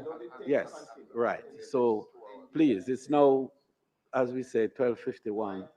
Yes. And I want to make the point that I'm fully seized of how important this particular meeting is, and particularly that this is a historic meeting. It's the first time we're having the full commission before us. And it's only that we're going to have more of this. And I will sincerely hope that, you know, we can, after this meeting, structure another to continue perhaps elements of this discussion that are left undealt with. So I will continue, but bear in mind, Parliament must be ready for preparation at 1 o'clock. There's absolutely no getting away from it, because we begin at 2 in the next session. So Member Charles, kindly wrap up, and then we have quickly from Member Malahoo Ford, and then.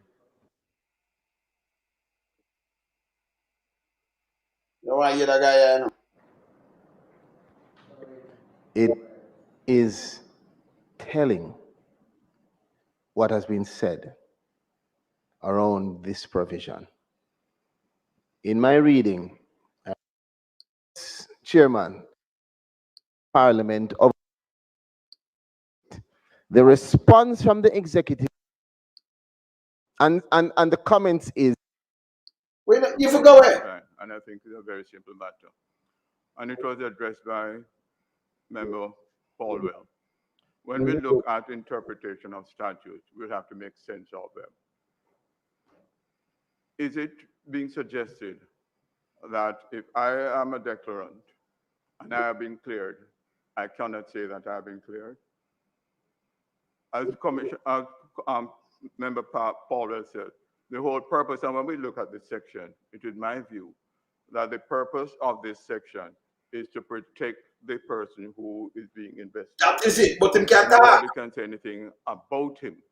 But I cannot see why You can't say about yourself. cleared or there's investigation is discontinued. That he can't say this, it is discontinued and I have my declaration certified. It would be nonsensical in my view to have such a conclusion. Thank you. I want to hear from the youth there.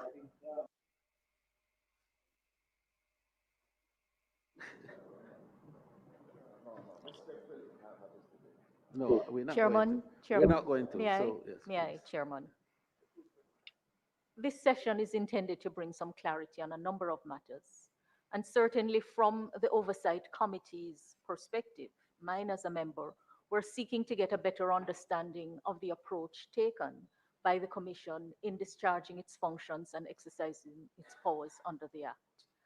I believe that Mr. Christie is right. The law is passed by Parliament, and if there are errors to be corrected, the correction is to be done by the Parliament. But Member Charles is also right, because he is seeking an understanding of how the Executive Director interprets provisions of the law. Unless and until a provision is changed, it is a provision that has to be implemented and enforced. And you can only get an understanding of the approach if you understand how the provision is interpreted. Unfortunately, for lawyers, we know that there are rules of statutory interpretation, starting with the very basic rule. You take the words in their ordinary grammatical context. I mean, the literal meaning of the word, ordinary grammatical meaning in context. A statute has to be read as a whole to prevent any inconsistency. So I don't think that it is unhelpful for the Executive Director to remind that there are problems in the legislation. Parliament has the power to correct. And fortunately, the legislation is under review. I don't think it is unreasonable for the member to ask, how do you interpret a provision, even in the presence of inconsistencies, to enable me to understand the approach that is taken? And it is only by asking and answering that we gain clarity in the matter. I do not believe that all of the issues that require answers will be answered in this session. I do not believe that all the matters that require clarification or that need to be addressed to ensure that we have an effective system in place will be addressed. It's about effective, and the government is effective with defective. We should talk about effective system in place where we hold them accountable. Eh? A film system not effective, you know. $1.3 trillion now, we don't know it's spent. How we gone? Session. So I too look forward to other sessions. In the meantime, I really just want to ask the Commission to consider a matter that has to do with the burden of compliance. Yes. A number of declarants, many of which are not in the parliamentarian class, have spoken to me because of my role as the Minister of Legal Affairs in respect of the burden of compliance with the legislation. And it is my understanding that where there are omissions in a statutory declaration, the Commission asks the declarant to resubmit the entire statutory declaration. I don't know if that is correct. Is that so? That the entire declaration for the period has to be resubmitted? Just say yes or no. I'm happy to hear that. No, do it on the record. No. I'm so happy to hear that, because I would then suggest that an omission can really be corrected by way of an addendum to the declaration for the particular year to reduce the burden of compliance and to ensure that compliance is done in a fair way. So I'm very happy to hear. So those who have omissions in their statutory declaration, can, on communication with the Commission, make the corrections by way of addendum as appropriate. No, not so easy. As appropriate. But could you repeat, please? Thank you. I understand that each declarant's matter will be subject to the particular assessment that is done between the Commission or the respective director or wherever it is being assessed.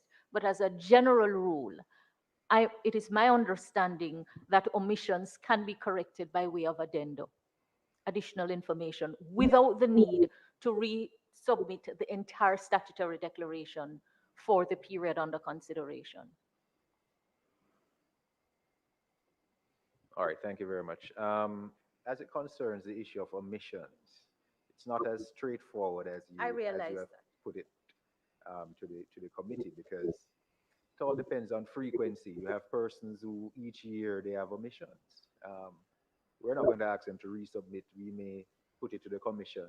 No, I'm not. Those matters be escalated. I'm not talking However, about complex matters. I'm really talking about a straightforward, simple. Straightforward omissions. Yes. That the omissions may run more than 1 year, of course, but they are straightforward matters. Yes, indeed. Very well. Yes, they can. I will have to double check though on one particular matter, because remember, you're required to sign in front of a JP to attest to the signature. I mean, the additional matter would have to be certified. Correct, Right. correct. So it would have to be certified also using the similar language. So yes, it's something that can be done once we can get the JP signing off. But most persons will opt, based on our examination so far, to submit the entire thing, because I can tell you, based on our examination, there are a lot of omissions right across the declaration. Right. So it makes sense most times for them to get it completed and resubmit. But for simple one-pager, it has happened in the past and it's allowed. Chairman, my last comment. When we communicate, Each member will be allowed one last comment. oh,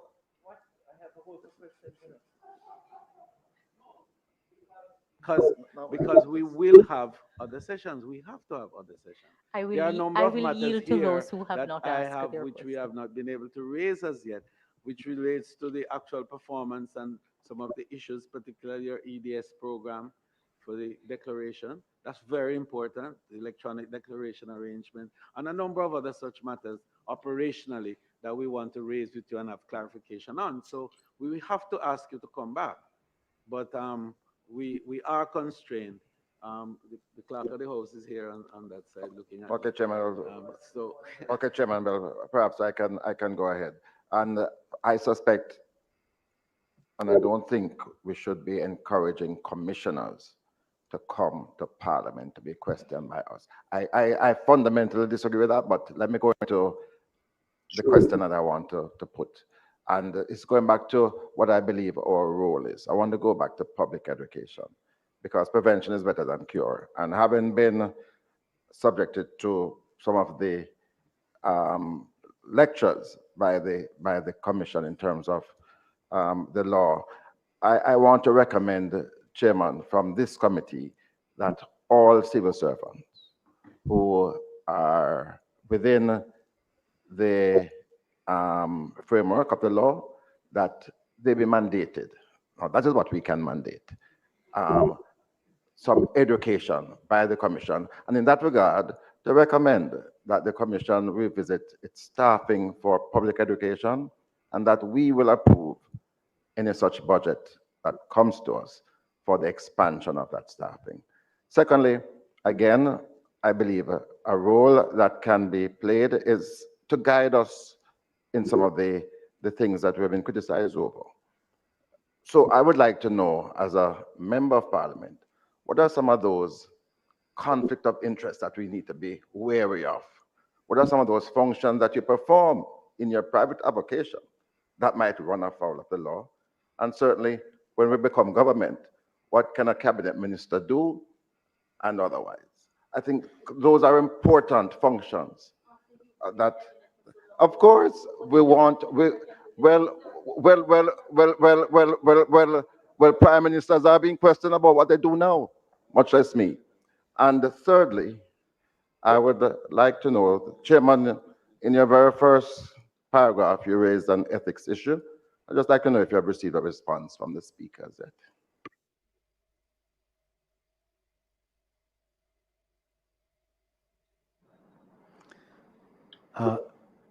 I could have mentioned it at the beginning, that I didn't really want to. No, the speaker has not even acknowledged receipt of the letter. Wow. And regrettably, there are some patterns of behavior that trickle down, it seems, because I've written twice to the financial secretary, who has not even acknowledged the letter either on either occasion. So I don't know if it is a pattern not to respond to me or the commission. I rather think not, Chairman. I happen to know of one of the circumstances, and I think that you will be responded to, I'm sure, in due course. A little patience sometimes works, Chairman. Oh, I have learned in life to be patient. Once you went to Rossi's, you would learn patience. Okay. To the point, however, I am of Minister Member Paulwell's comment with regards to the presence of the commissioners. I think that it is important requirement that we meet and exchange ideas from time to time. And it is important for the commissioners to be seized with what are the concerns of the people. Not too important for the commissioner to friend up with them guy, you know, where you're all accountable, you know. So when I care what them want to say, you know, not too important to be, you know. The oversight committee from time to time. And I think that we were able to have a very useful and valuable discussion at another place. There's one question. That emphasized the importance of our meeting from time Chairman, to time. there's just one thing that I should tell you, that as chairman of the commission, I have been wondering whether the reports are actually being read. No, the reports are being read. Well, we're doing better than that. We've now had legal assistance to do a summary of the reports, and each member is provided with a summary of the report. In fact, we even do comparatives. In the case of the annual report, we have comparison of what was 21-22 against 22-23, and all that information is furnished. The whole idea is that we're trying to build more capacity for the committee to be able to respond better to the reports that you're sending, and to be able to work with you to enable the compliance that we're about. And this is why the element of Member Paulwell's comments that I find favor with is the whole business of escalating the support for declarants to be able to comply timely and appropriately. And I think that one of the big responsibilities to enable compliance is for us to establish a department, perhaps even, that offers support, because several of the declarants are ignorant of most of the accounting principles and so on, which guide how this very voluminous document called the declaration form are structured. And several sometimes are in trepidation trying to fill it out, especially because of the legal implication of each page having to be signed by you and notarized. So it's a legal document. And so and a number of persons have come into public life, you know, with limited knowledge of these things. And so we not busy them have limited knowledge. So what am I trying to do, you know? Tell them say yeah, just ease up and then but just certify them and make them go through, nobody look back. You think that can work?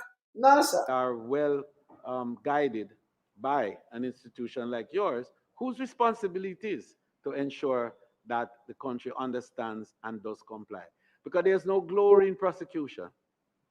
There's glory in compliance. We would be and happy, being you able know, to if report that we have 100% compliance. Yeah, no glory in prosecution, but glory in compliance. Who want to prosecute them to enough of them are criminal and take a back some of what them have? compliance by. We would be happy if the law made the declaration form just two pages. That's him why here. My final comment, Chairman. Even as I look forward to further engagements, I'm coming away from this meeting reinforcing the view that I had when this act was presented to the Parliament. Those who would recall, I expressed the view that the law needed to be completely rewritten, that the model needed to be rethought, and I am of that solid view that the law needs to be completely rewritten.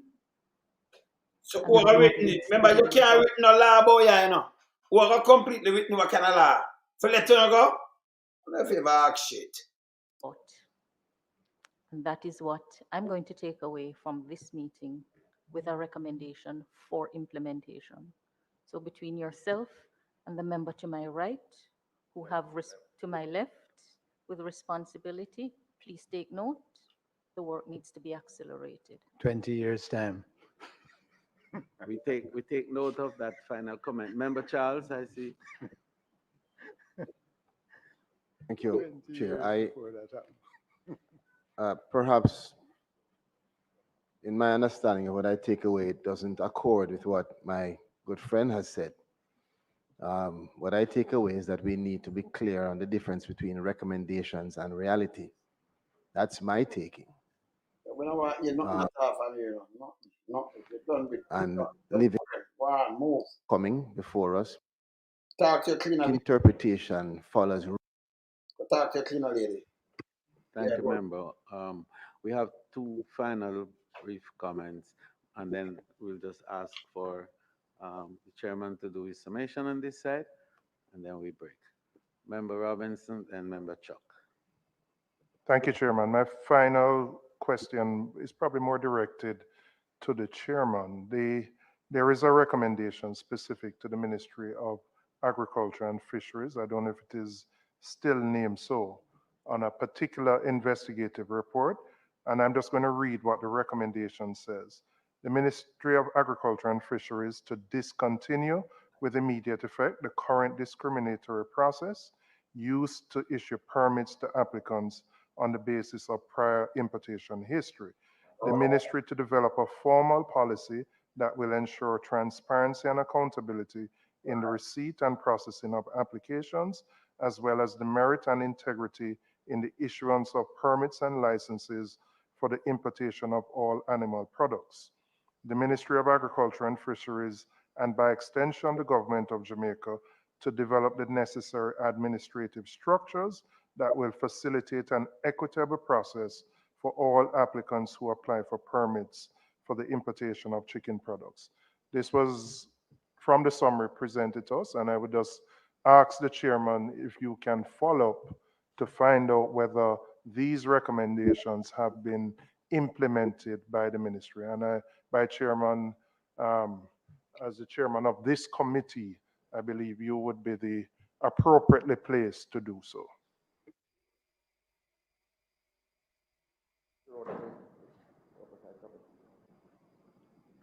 Committee chairman. You. We. No,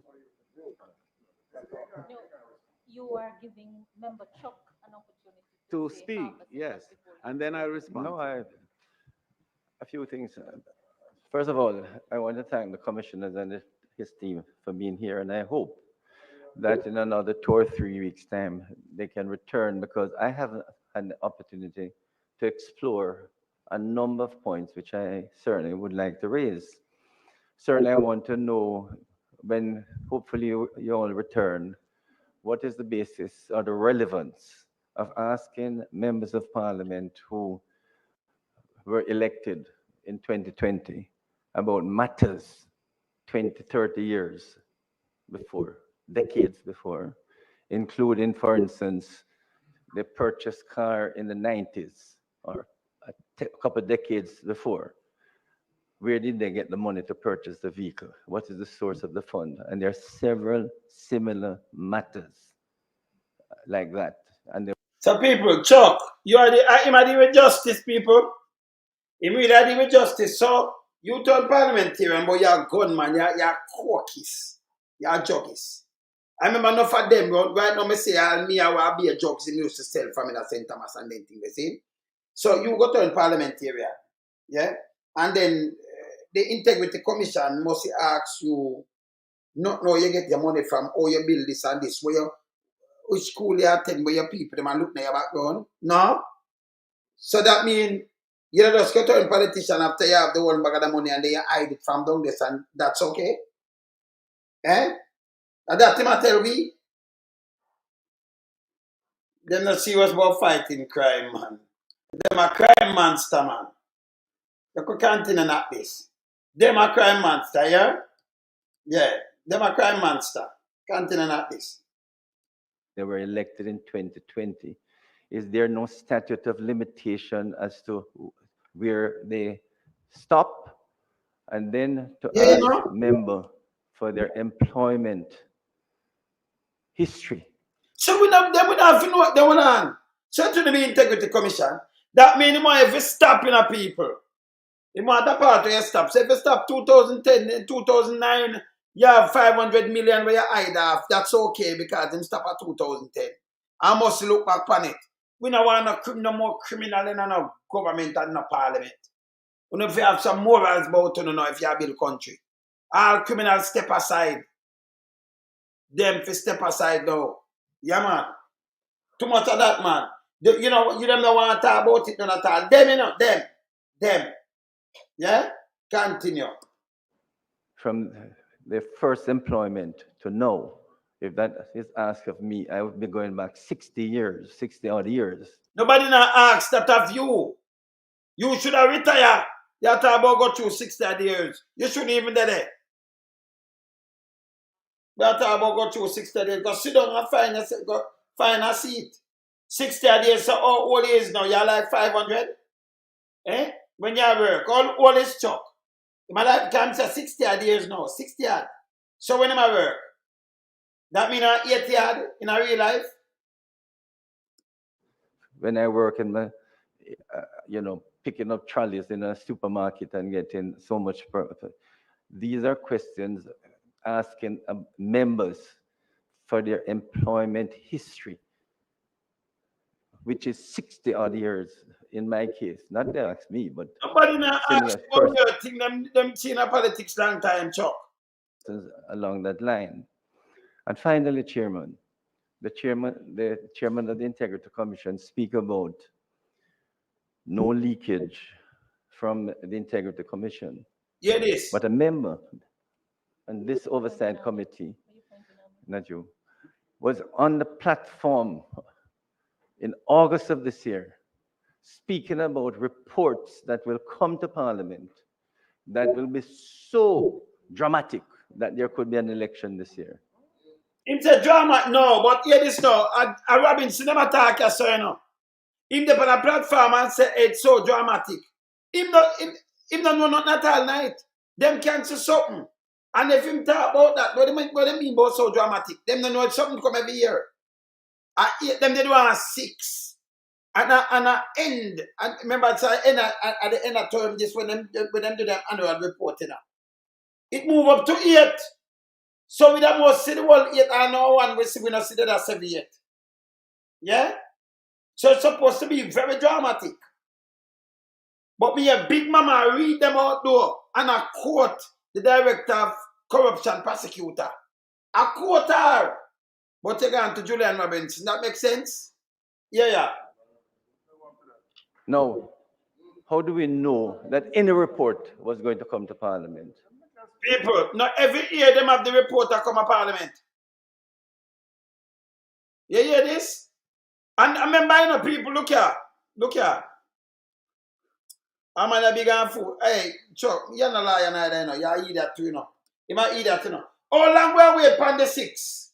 I will call out the one of them name. So if I end, and then next year, them will have election.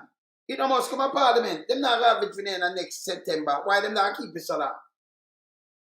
We're supposed to see the rest. So it's supposed to be a Parliament. So for any year in September, when them push out that to Parliament, and them are do it 6 years now. So now come, the 6 now come. So when I say them to keep the 6 until after the election, and that him I say, and that him say, a matter of fact, them come put 2 more upon it yet. So we think of the whole of them are let go, them go let go and draw alone. Go on, the rest. Same so dramatic. We think of the whole 8 to come. No, Chuck makes sense too, no? Oh, him no. It will come a Parliament. Then we not expect it to come a Parliament from the other day. At the year end now. The end of we expect the whole of it to come out. At the end of the term now. We expect the whole of the whole 8 we should have read about. We should have read about 1. That makes sense, but we are big mama with it. We are big mama with the next one. You know. Remember big mama have it when they drop a read and I talk about the 4 how much book and one them clear the Prime Minister and a court do man. A court her. Now you hear what them going with? Eh? Fool on a fool, man. Them have any sense, boy, man. This a liar. This a not this a require shit. This a not liar neither, man. Them big and fool, man. We know about the 8. We a long time we look about the 6 from us around last year. And I know it can't come. We think the whole of them that come out like this. But under no. You're big and fool, man. How do we know that? But it would be so dramatic. And then, people ever hear about illicit enrichment. Then it's the most dramatic. But when Big Mama come out and tell you about everything, at the too much bank book and what have you, and them father and mother, Big Mama come do it. Them take it out and give Big Mama. You know, see my that, oh, we know it's dramatic. The most dramatic. If you put out the whole late, it's supposed to draw down the whole place. You see them I that. Continue. Then, Chairman, the report, as normal, would come a day before Parliament start, or the weekend before. Everyone knew Parliament was going to start on the 17th of September, but it came on the 5th of September, 2 weeks before the 17th. Why did it come so early? Almost. I know, and I him did about people. Me can't play that little piece of shit here, you know. Me can't play Del Valle Chuck, you know. I said them for release the report, you know. Him did I say them for release the report. I say me can't dry him up. Where him there? But me don't, me can dry him up. Me can dry him up. Him did I say for release the report, you know. He must say, why them attack so like this piece of shit? I said, listen. So I'm a work 60 years, man. Del Valle Chuck a cemetery. He don't look like cemetery, because cemetery, remember him that just be my brother, you know. Him can't be cemetery. He can't be cemetery. Can that just be like my brother, you know? Yes, man not cemetery, man. Man you talk 103 or 163 or something. See? So this way I talk about yourself. It don't even make no sense. I dry him up. Because him did I say them want the report. Them for release the report. Them release it and him ask pay foolishness. You remember? No, him never for the report. He must say, oh, to be dramatic, and we 6 and it moved to 8. 8! A matter of fact, when them say 2 more, Big Mama run out with it and say, sit down, go 2, and them did not talk about 6 and PMP. What, you remember? And them say, no. I say, if I come out and say, no, it's additional 2 pan the 6. Remember the one of them run out. We don't know one of them run out. You see, no, or the 2, and them did not say a 6. Eh? And him run out and said them for release the report. No, them release the report. He want to blame somebody else when them say it's dramatic. What we talk about the report? A long time we talk about it.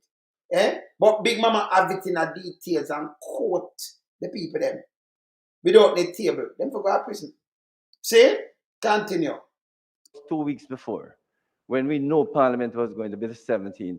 And this is almost a couple of weeks after Member Robinson is talking about this dramatic. When it's about the report, when know about the report.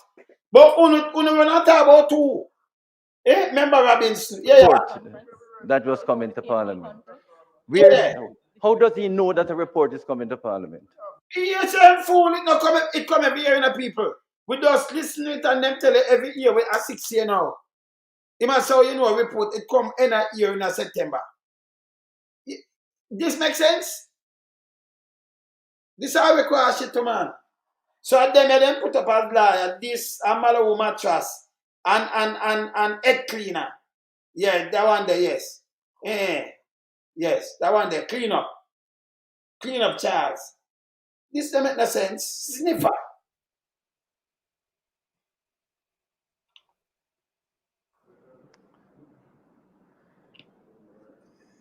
Yes, the question of, there were two questions. One about the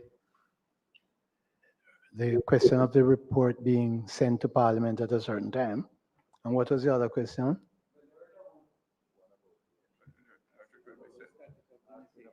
Oh, the subject. Yes, in relation to the questions being asked of declarants, what I would like, Chairman, is for specific instances to be presented. Yes. So that they can be dealt with. Specific instances, the name of the declarant and the questions asked, so that the Director of Information can deal with it. The second one, Chairman, you will recall that we were initially invited to attend a sitting here on the 11th of June, 11th of September. If members recall that, then they would not be thinking that we knew that there was going to be no sitting of Parliament until the 17th.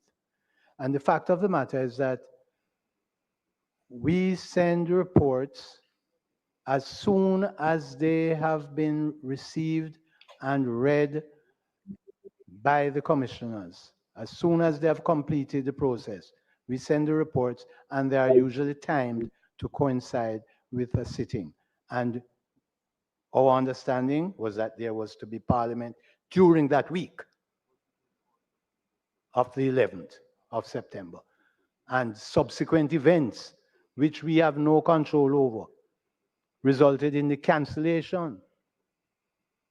That was the date for the nomination in wherever it was.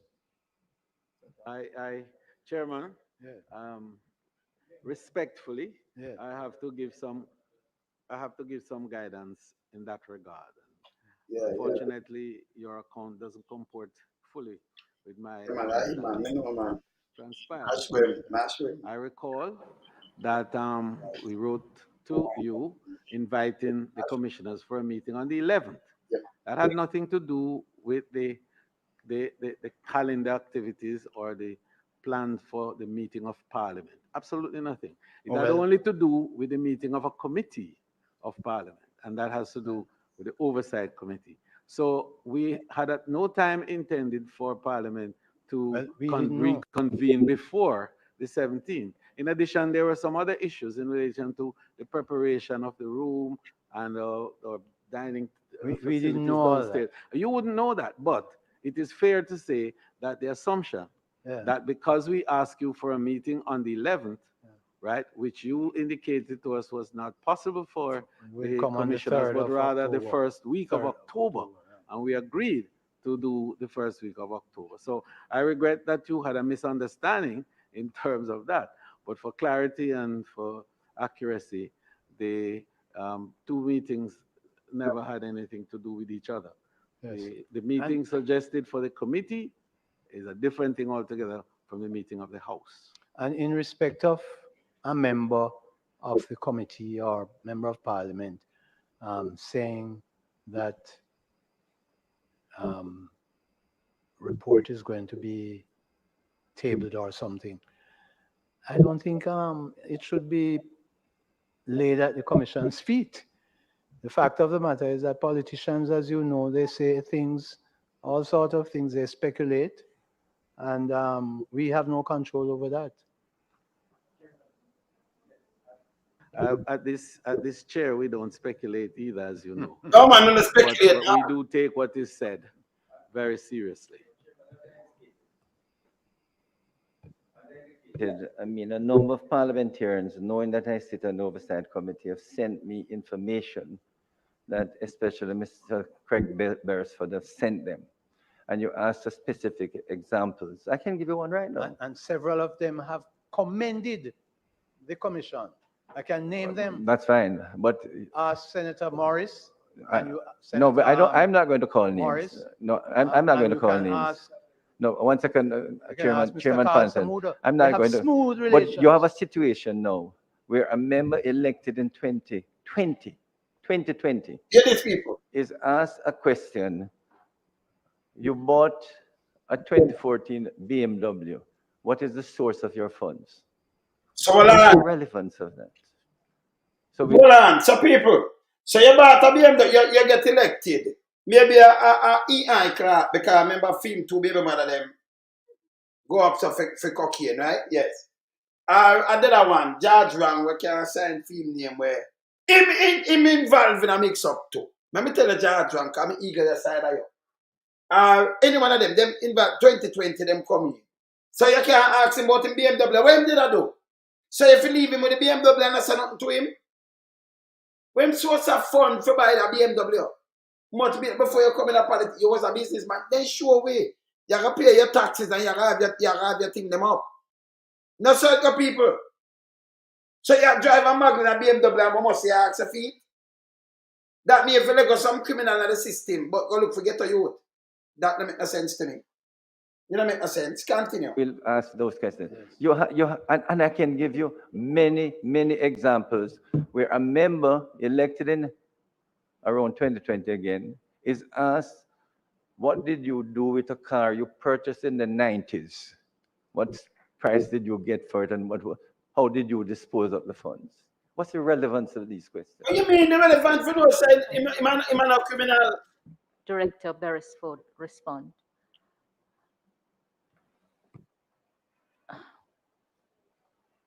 In addition to the need for concrete examples, which I think would be helpful, I believe there are 2 recurring issues that have been the source of concern that require some understanding. What is the understanding of the IC's remit in relation to matters before the law came into effect? That is one. So the law has a start date, and how far back do you reach under the Act, which had a start date? And the other matter relates to inquiries into assets and liabilities before the declarant became a declarant. I said 2, but there's also a third one.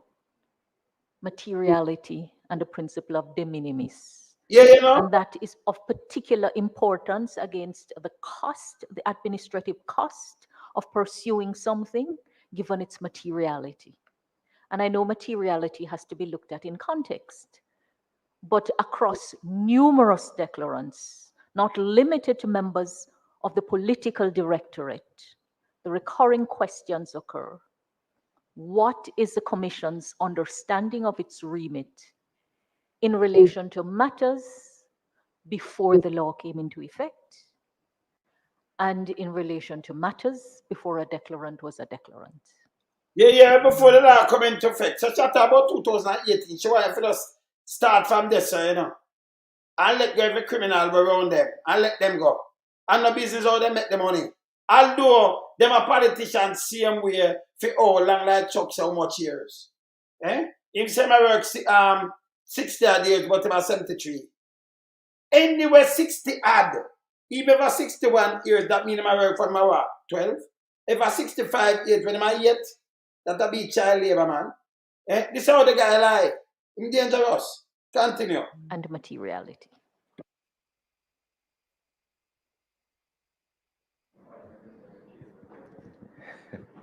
Thank you very much, Chair, and thank you, members, for your questions. Now, I stand with the Chairman's comment that the specific instances need to be brought to me, and I'm saying this publicly now. The parliamentarians that you see where we're asking questions about source of funds prior to 2018 going back, they need to send that to us. Send that to me, and public officials also. And my email address is craig.beresford@integrity.gov.jm. 1 second, sir. The letter, they should send it to me if that is the case. And let me answer the specific question. The statutory declaration requires you to complete several sections about your property, motor vehicle, et al. Now, if it is the case that you still own the property or you still own the motor vehicle, you have to declare it, even if you purchased it in 1970. You have to declare it. On the form, it also requires you to put the purchase price, and there's a reason for it. Thank you. So if you submit a declaration without the purchase price, regardless of when you purchase the asset, it has to be disclosed. Your declaration is not complete. It is not complete. So the specific issue about source of funds prior, if that is the case, I want you to bring that to my attention, because we have made it clear in our division that if it is purchased outside of a certain period, that we would not ask further questions about it unless there is a special circumstance about that particular declaration that requires us to ask information going beyond special circumstance. And I will not go into the special circumstance because it only happens on certain occasions, specific occasions. But normal course of activities, once we see where you still own the asset or you still own the property, you have to provide complete information regardless of when you purchased it.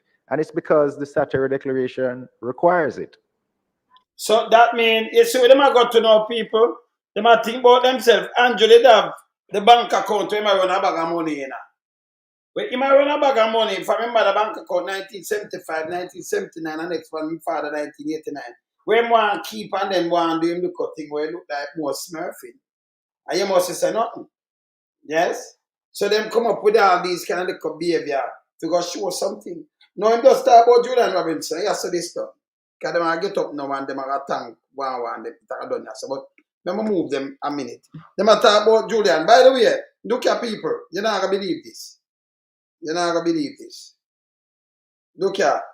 Remember, you know, you have fish headless and dark power father-in-law in the Senate. And Juliet. Juliet get the thing dark power father-in-law and then fish headless get up a big mama. Look here. Look who come out a bonfire now. The man talk to them. Look who a bonfire people. We had to stored in a act pellet and it mix up me. I hear them out and I see that. You see who this? See that? Look here. President of the Senate, dark father-in-law, is strongly rebuking Chairman of Integrity Commission, retired Justice Seymour Panton, for suggesting that report from the Integrity Commission might have leaked into the public domain via the Parliament. Now, why him pick it up and more than one of them get it? Why? Because it a come from dark father-in-law. Yeah, and Juliet. I remember fish headless carry there, you know. Fish headless I do this, you know. All right. When you notice the voting we are going in a sentence the other day, you notice him touch woman and who behind him?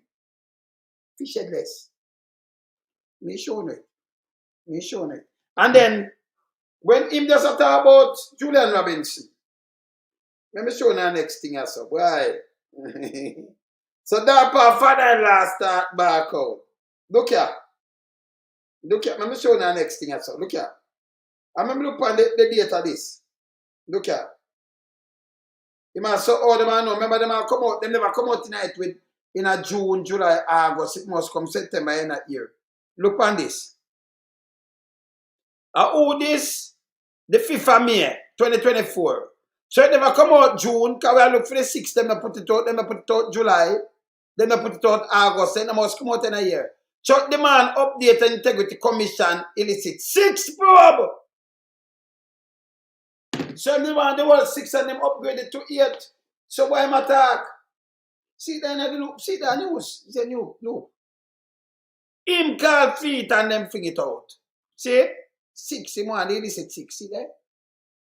Justice Minister Delroy Chuck is calling the Integrity Commission ICE to provide an update on the status of investigation into the 6 parliamentarians who are suspect of illicit enrichment, including the Prime Minister. What happened to this guy? Where am doing? Him have some termite that eat out him brain or something. A termite that eat out him brain. Eh? Him called feet. Him called for it. Him wants, I'm a fucking him wants to see the world 6. And when them put out something in a must do or something, them go 8. And them run out with it. And so go 2-1, the PMP, them mislead people. And the IC have to come out and say, no, at the 6 plus 2 make 8. So right now, we not see it in a June. This is me. We never see it in a June, never see it in a July, never see it in August. So here in September, what am I going to keep it until the Prime Minister lose and gone and then them figure it out? Them have to figure out the whole 6. Now it turn 8, them should have figured out the whole 8. Them are going to give a 1. So it should have been a big bangarang like what Julian said. But although that one a bangarang because you have the Smurf. The father of the Smurf run out. When there? Father Smurf. See now? See Father Smurf the people. Papa Smurf, you know, see now? Him a Smurf it. You see him? See now? I don't see him with the 28 there. 28 account. See them there, Papa Smurf. And the money where you see I run through it. That's why she asked about peel back. Peel back. You have to peel it back. You have to peel back. See? That is Smurf, yeah? And the same? Yes. Eh? So when them run out to talk them back of foolishness now, what we just find out now? Hey, Titans up and taking this, what we just find out, Pantan, them offer them out to kill them and talk about him was a PMP advisor to Peter Phillips to serve the country well. Yeah? And they listen, them so worried that them talk to Kukukaga, the commissioner of police, and him signed that to catch his bully, fix Bailey. Him control crime, and him ignore the man.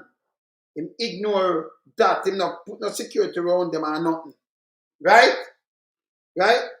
And the man, Pantan said, right, the Prime Minister 1 week before this happened again. That means him talk to them before this, And him not act. Him not act. Pan it. That means them set up the people, them forget shot. That's the one we get shot. When them talk about him a PMP because him this and that. Witch hunting.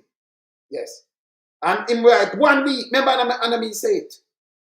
To Charles Jr., we call it sniffer. The sniffer. Yes, the sniffer. I want to know yes, the sniffer. To the sniffer come run off him out. Yeah. Yeah, you understand? The sniffer come run off him out. And then we know, say, I set them set up the man to shoot him and take with the briefcase. And we know, say, the government never do nothing at all to it. Nothing whatsoever. No business. And the Prime Minister know about it. That's why Christie come and say, go ask the government. You understand? That's why them say, go ask the government. Go ask them. This bad. This really bad. Yeah, man. I'm glad to say, yeah, man, me a man that will me a renegade when I'm afraid. I'm glad to say Pantan is a long time renegade too, you know. Yeah, man. I want to renegade them too, you know, Pantan. See more Pantan. Yeah. Them too, the one of them around there. So them know how the man gets shot. You still fix bail and do nothing. And you still talk about the man never follow up. No. If you're a citizen of Jamaica and gunman shoot you, you know, if you follow up with the police, they're going to investigate and want to know that the gunman, them want the gun off of the road. Especially robbery going on, them want the gun off the road. Them want they're gonna have to roll. Your name just call and them are confused. Them want the gun. Them want you too. You understand? Yes. So you shoot a director for IC. And because Fitz Bailey them have to declare for them asset to you know, by the way, you know. Police have to declare them asset to you know. Them carry belly for the IC and set up the man and shoot him. Yes. And the 8th, that's why I see them up them a BFC, you know, because the man Panther make them down. They can't touch we, you know. We commit that to me respect the yes and that. I'm up now drink with water. I want the stunning. Remember play back I want the in the last session. Remember play it back. I'm not drinking them water. This I way want to add a personal note, Mr. Chairman, if you'll allow me, that back on this question of malice, I have been a lay preacher in the Methodist Church for decades. Malice is not in my makeup, and it is not in the makeup of the commissioners. And there may be persons who need to repent, and they can join me at church, Providence Methodist, any Sunday. I don't know if something is wrong with the water in Parliament, why some people, the moment they get into Parliament, they say certain things and behave a certain way. I don't know if that is it. As a result,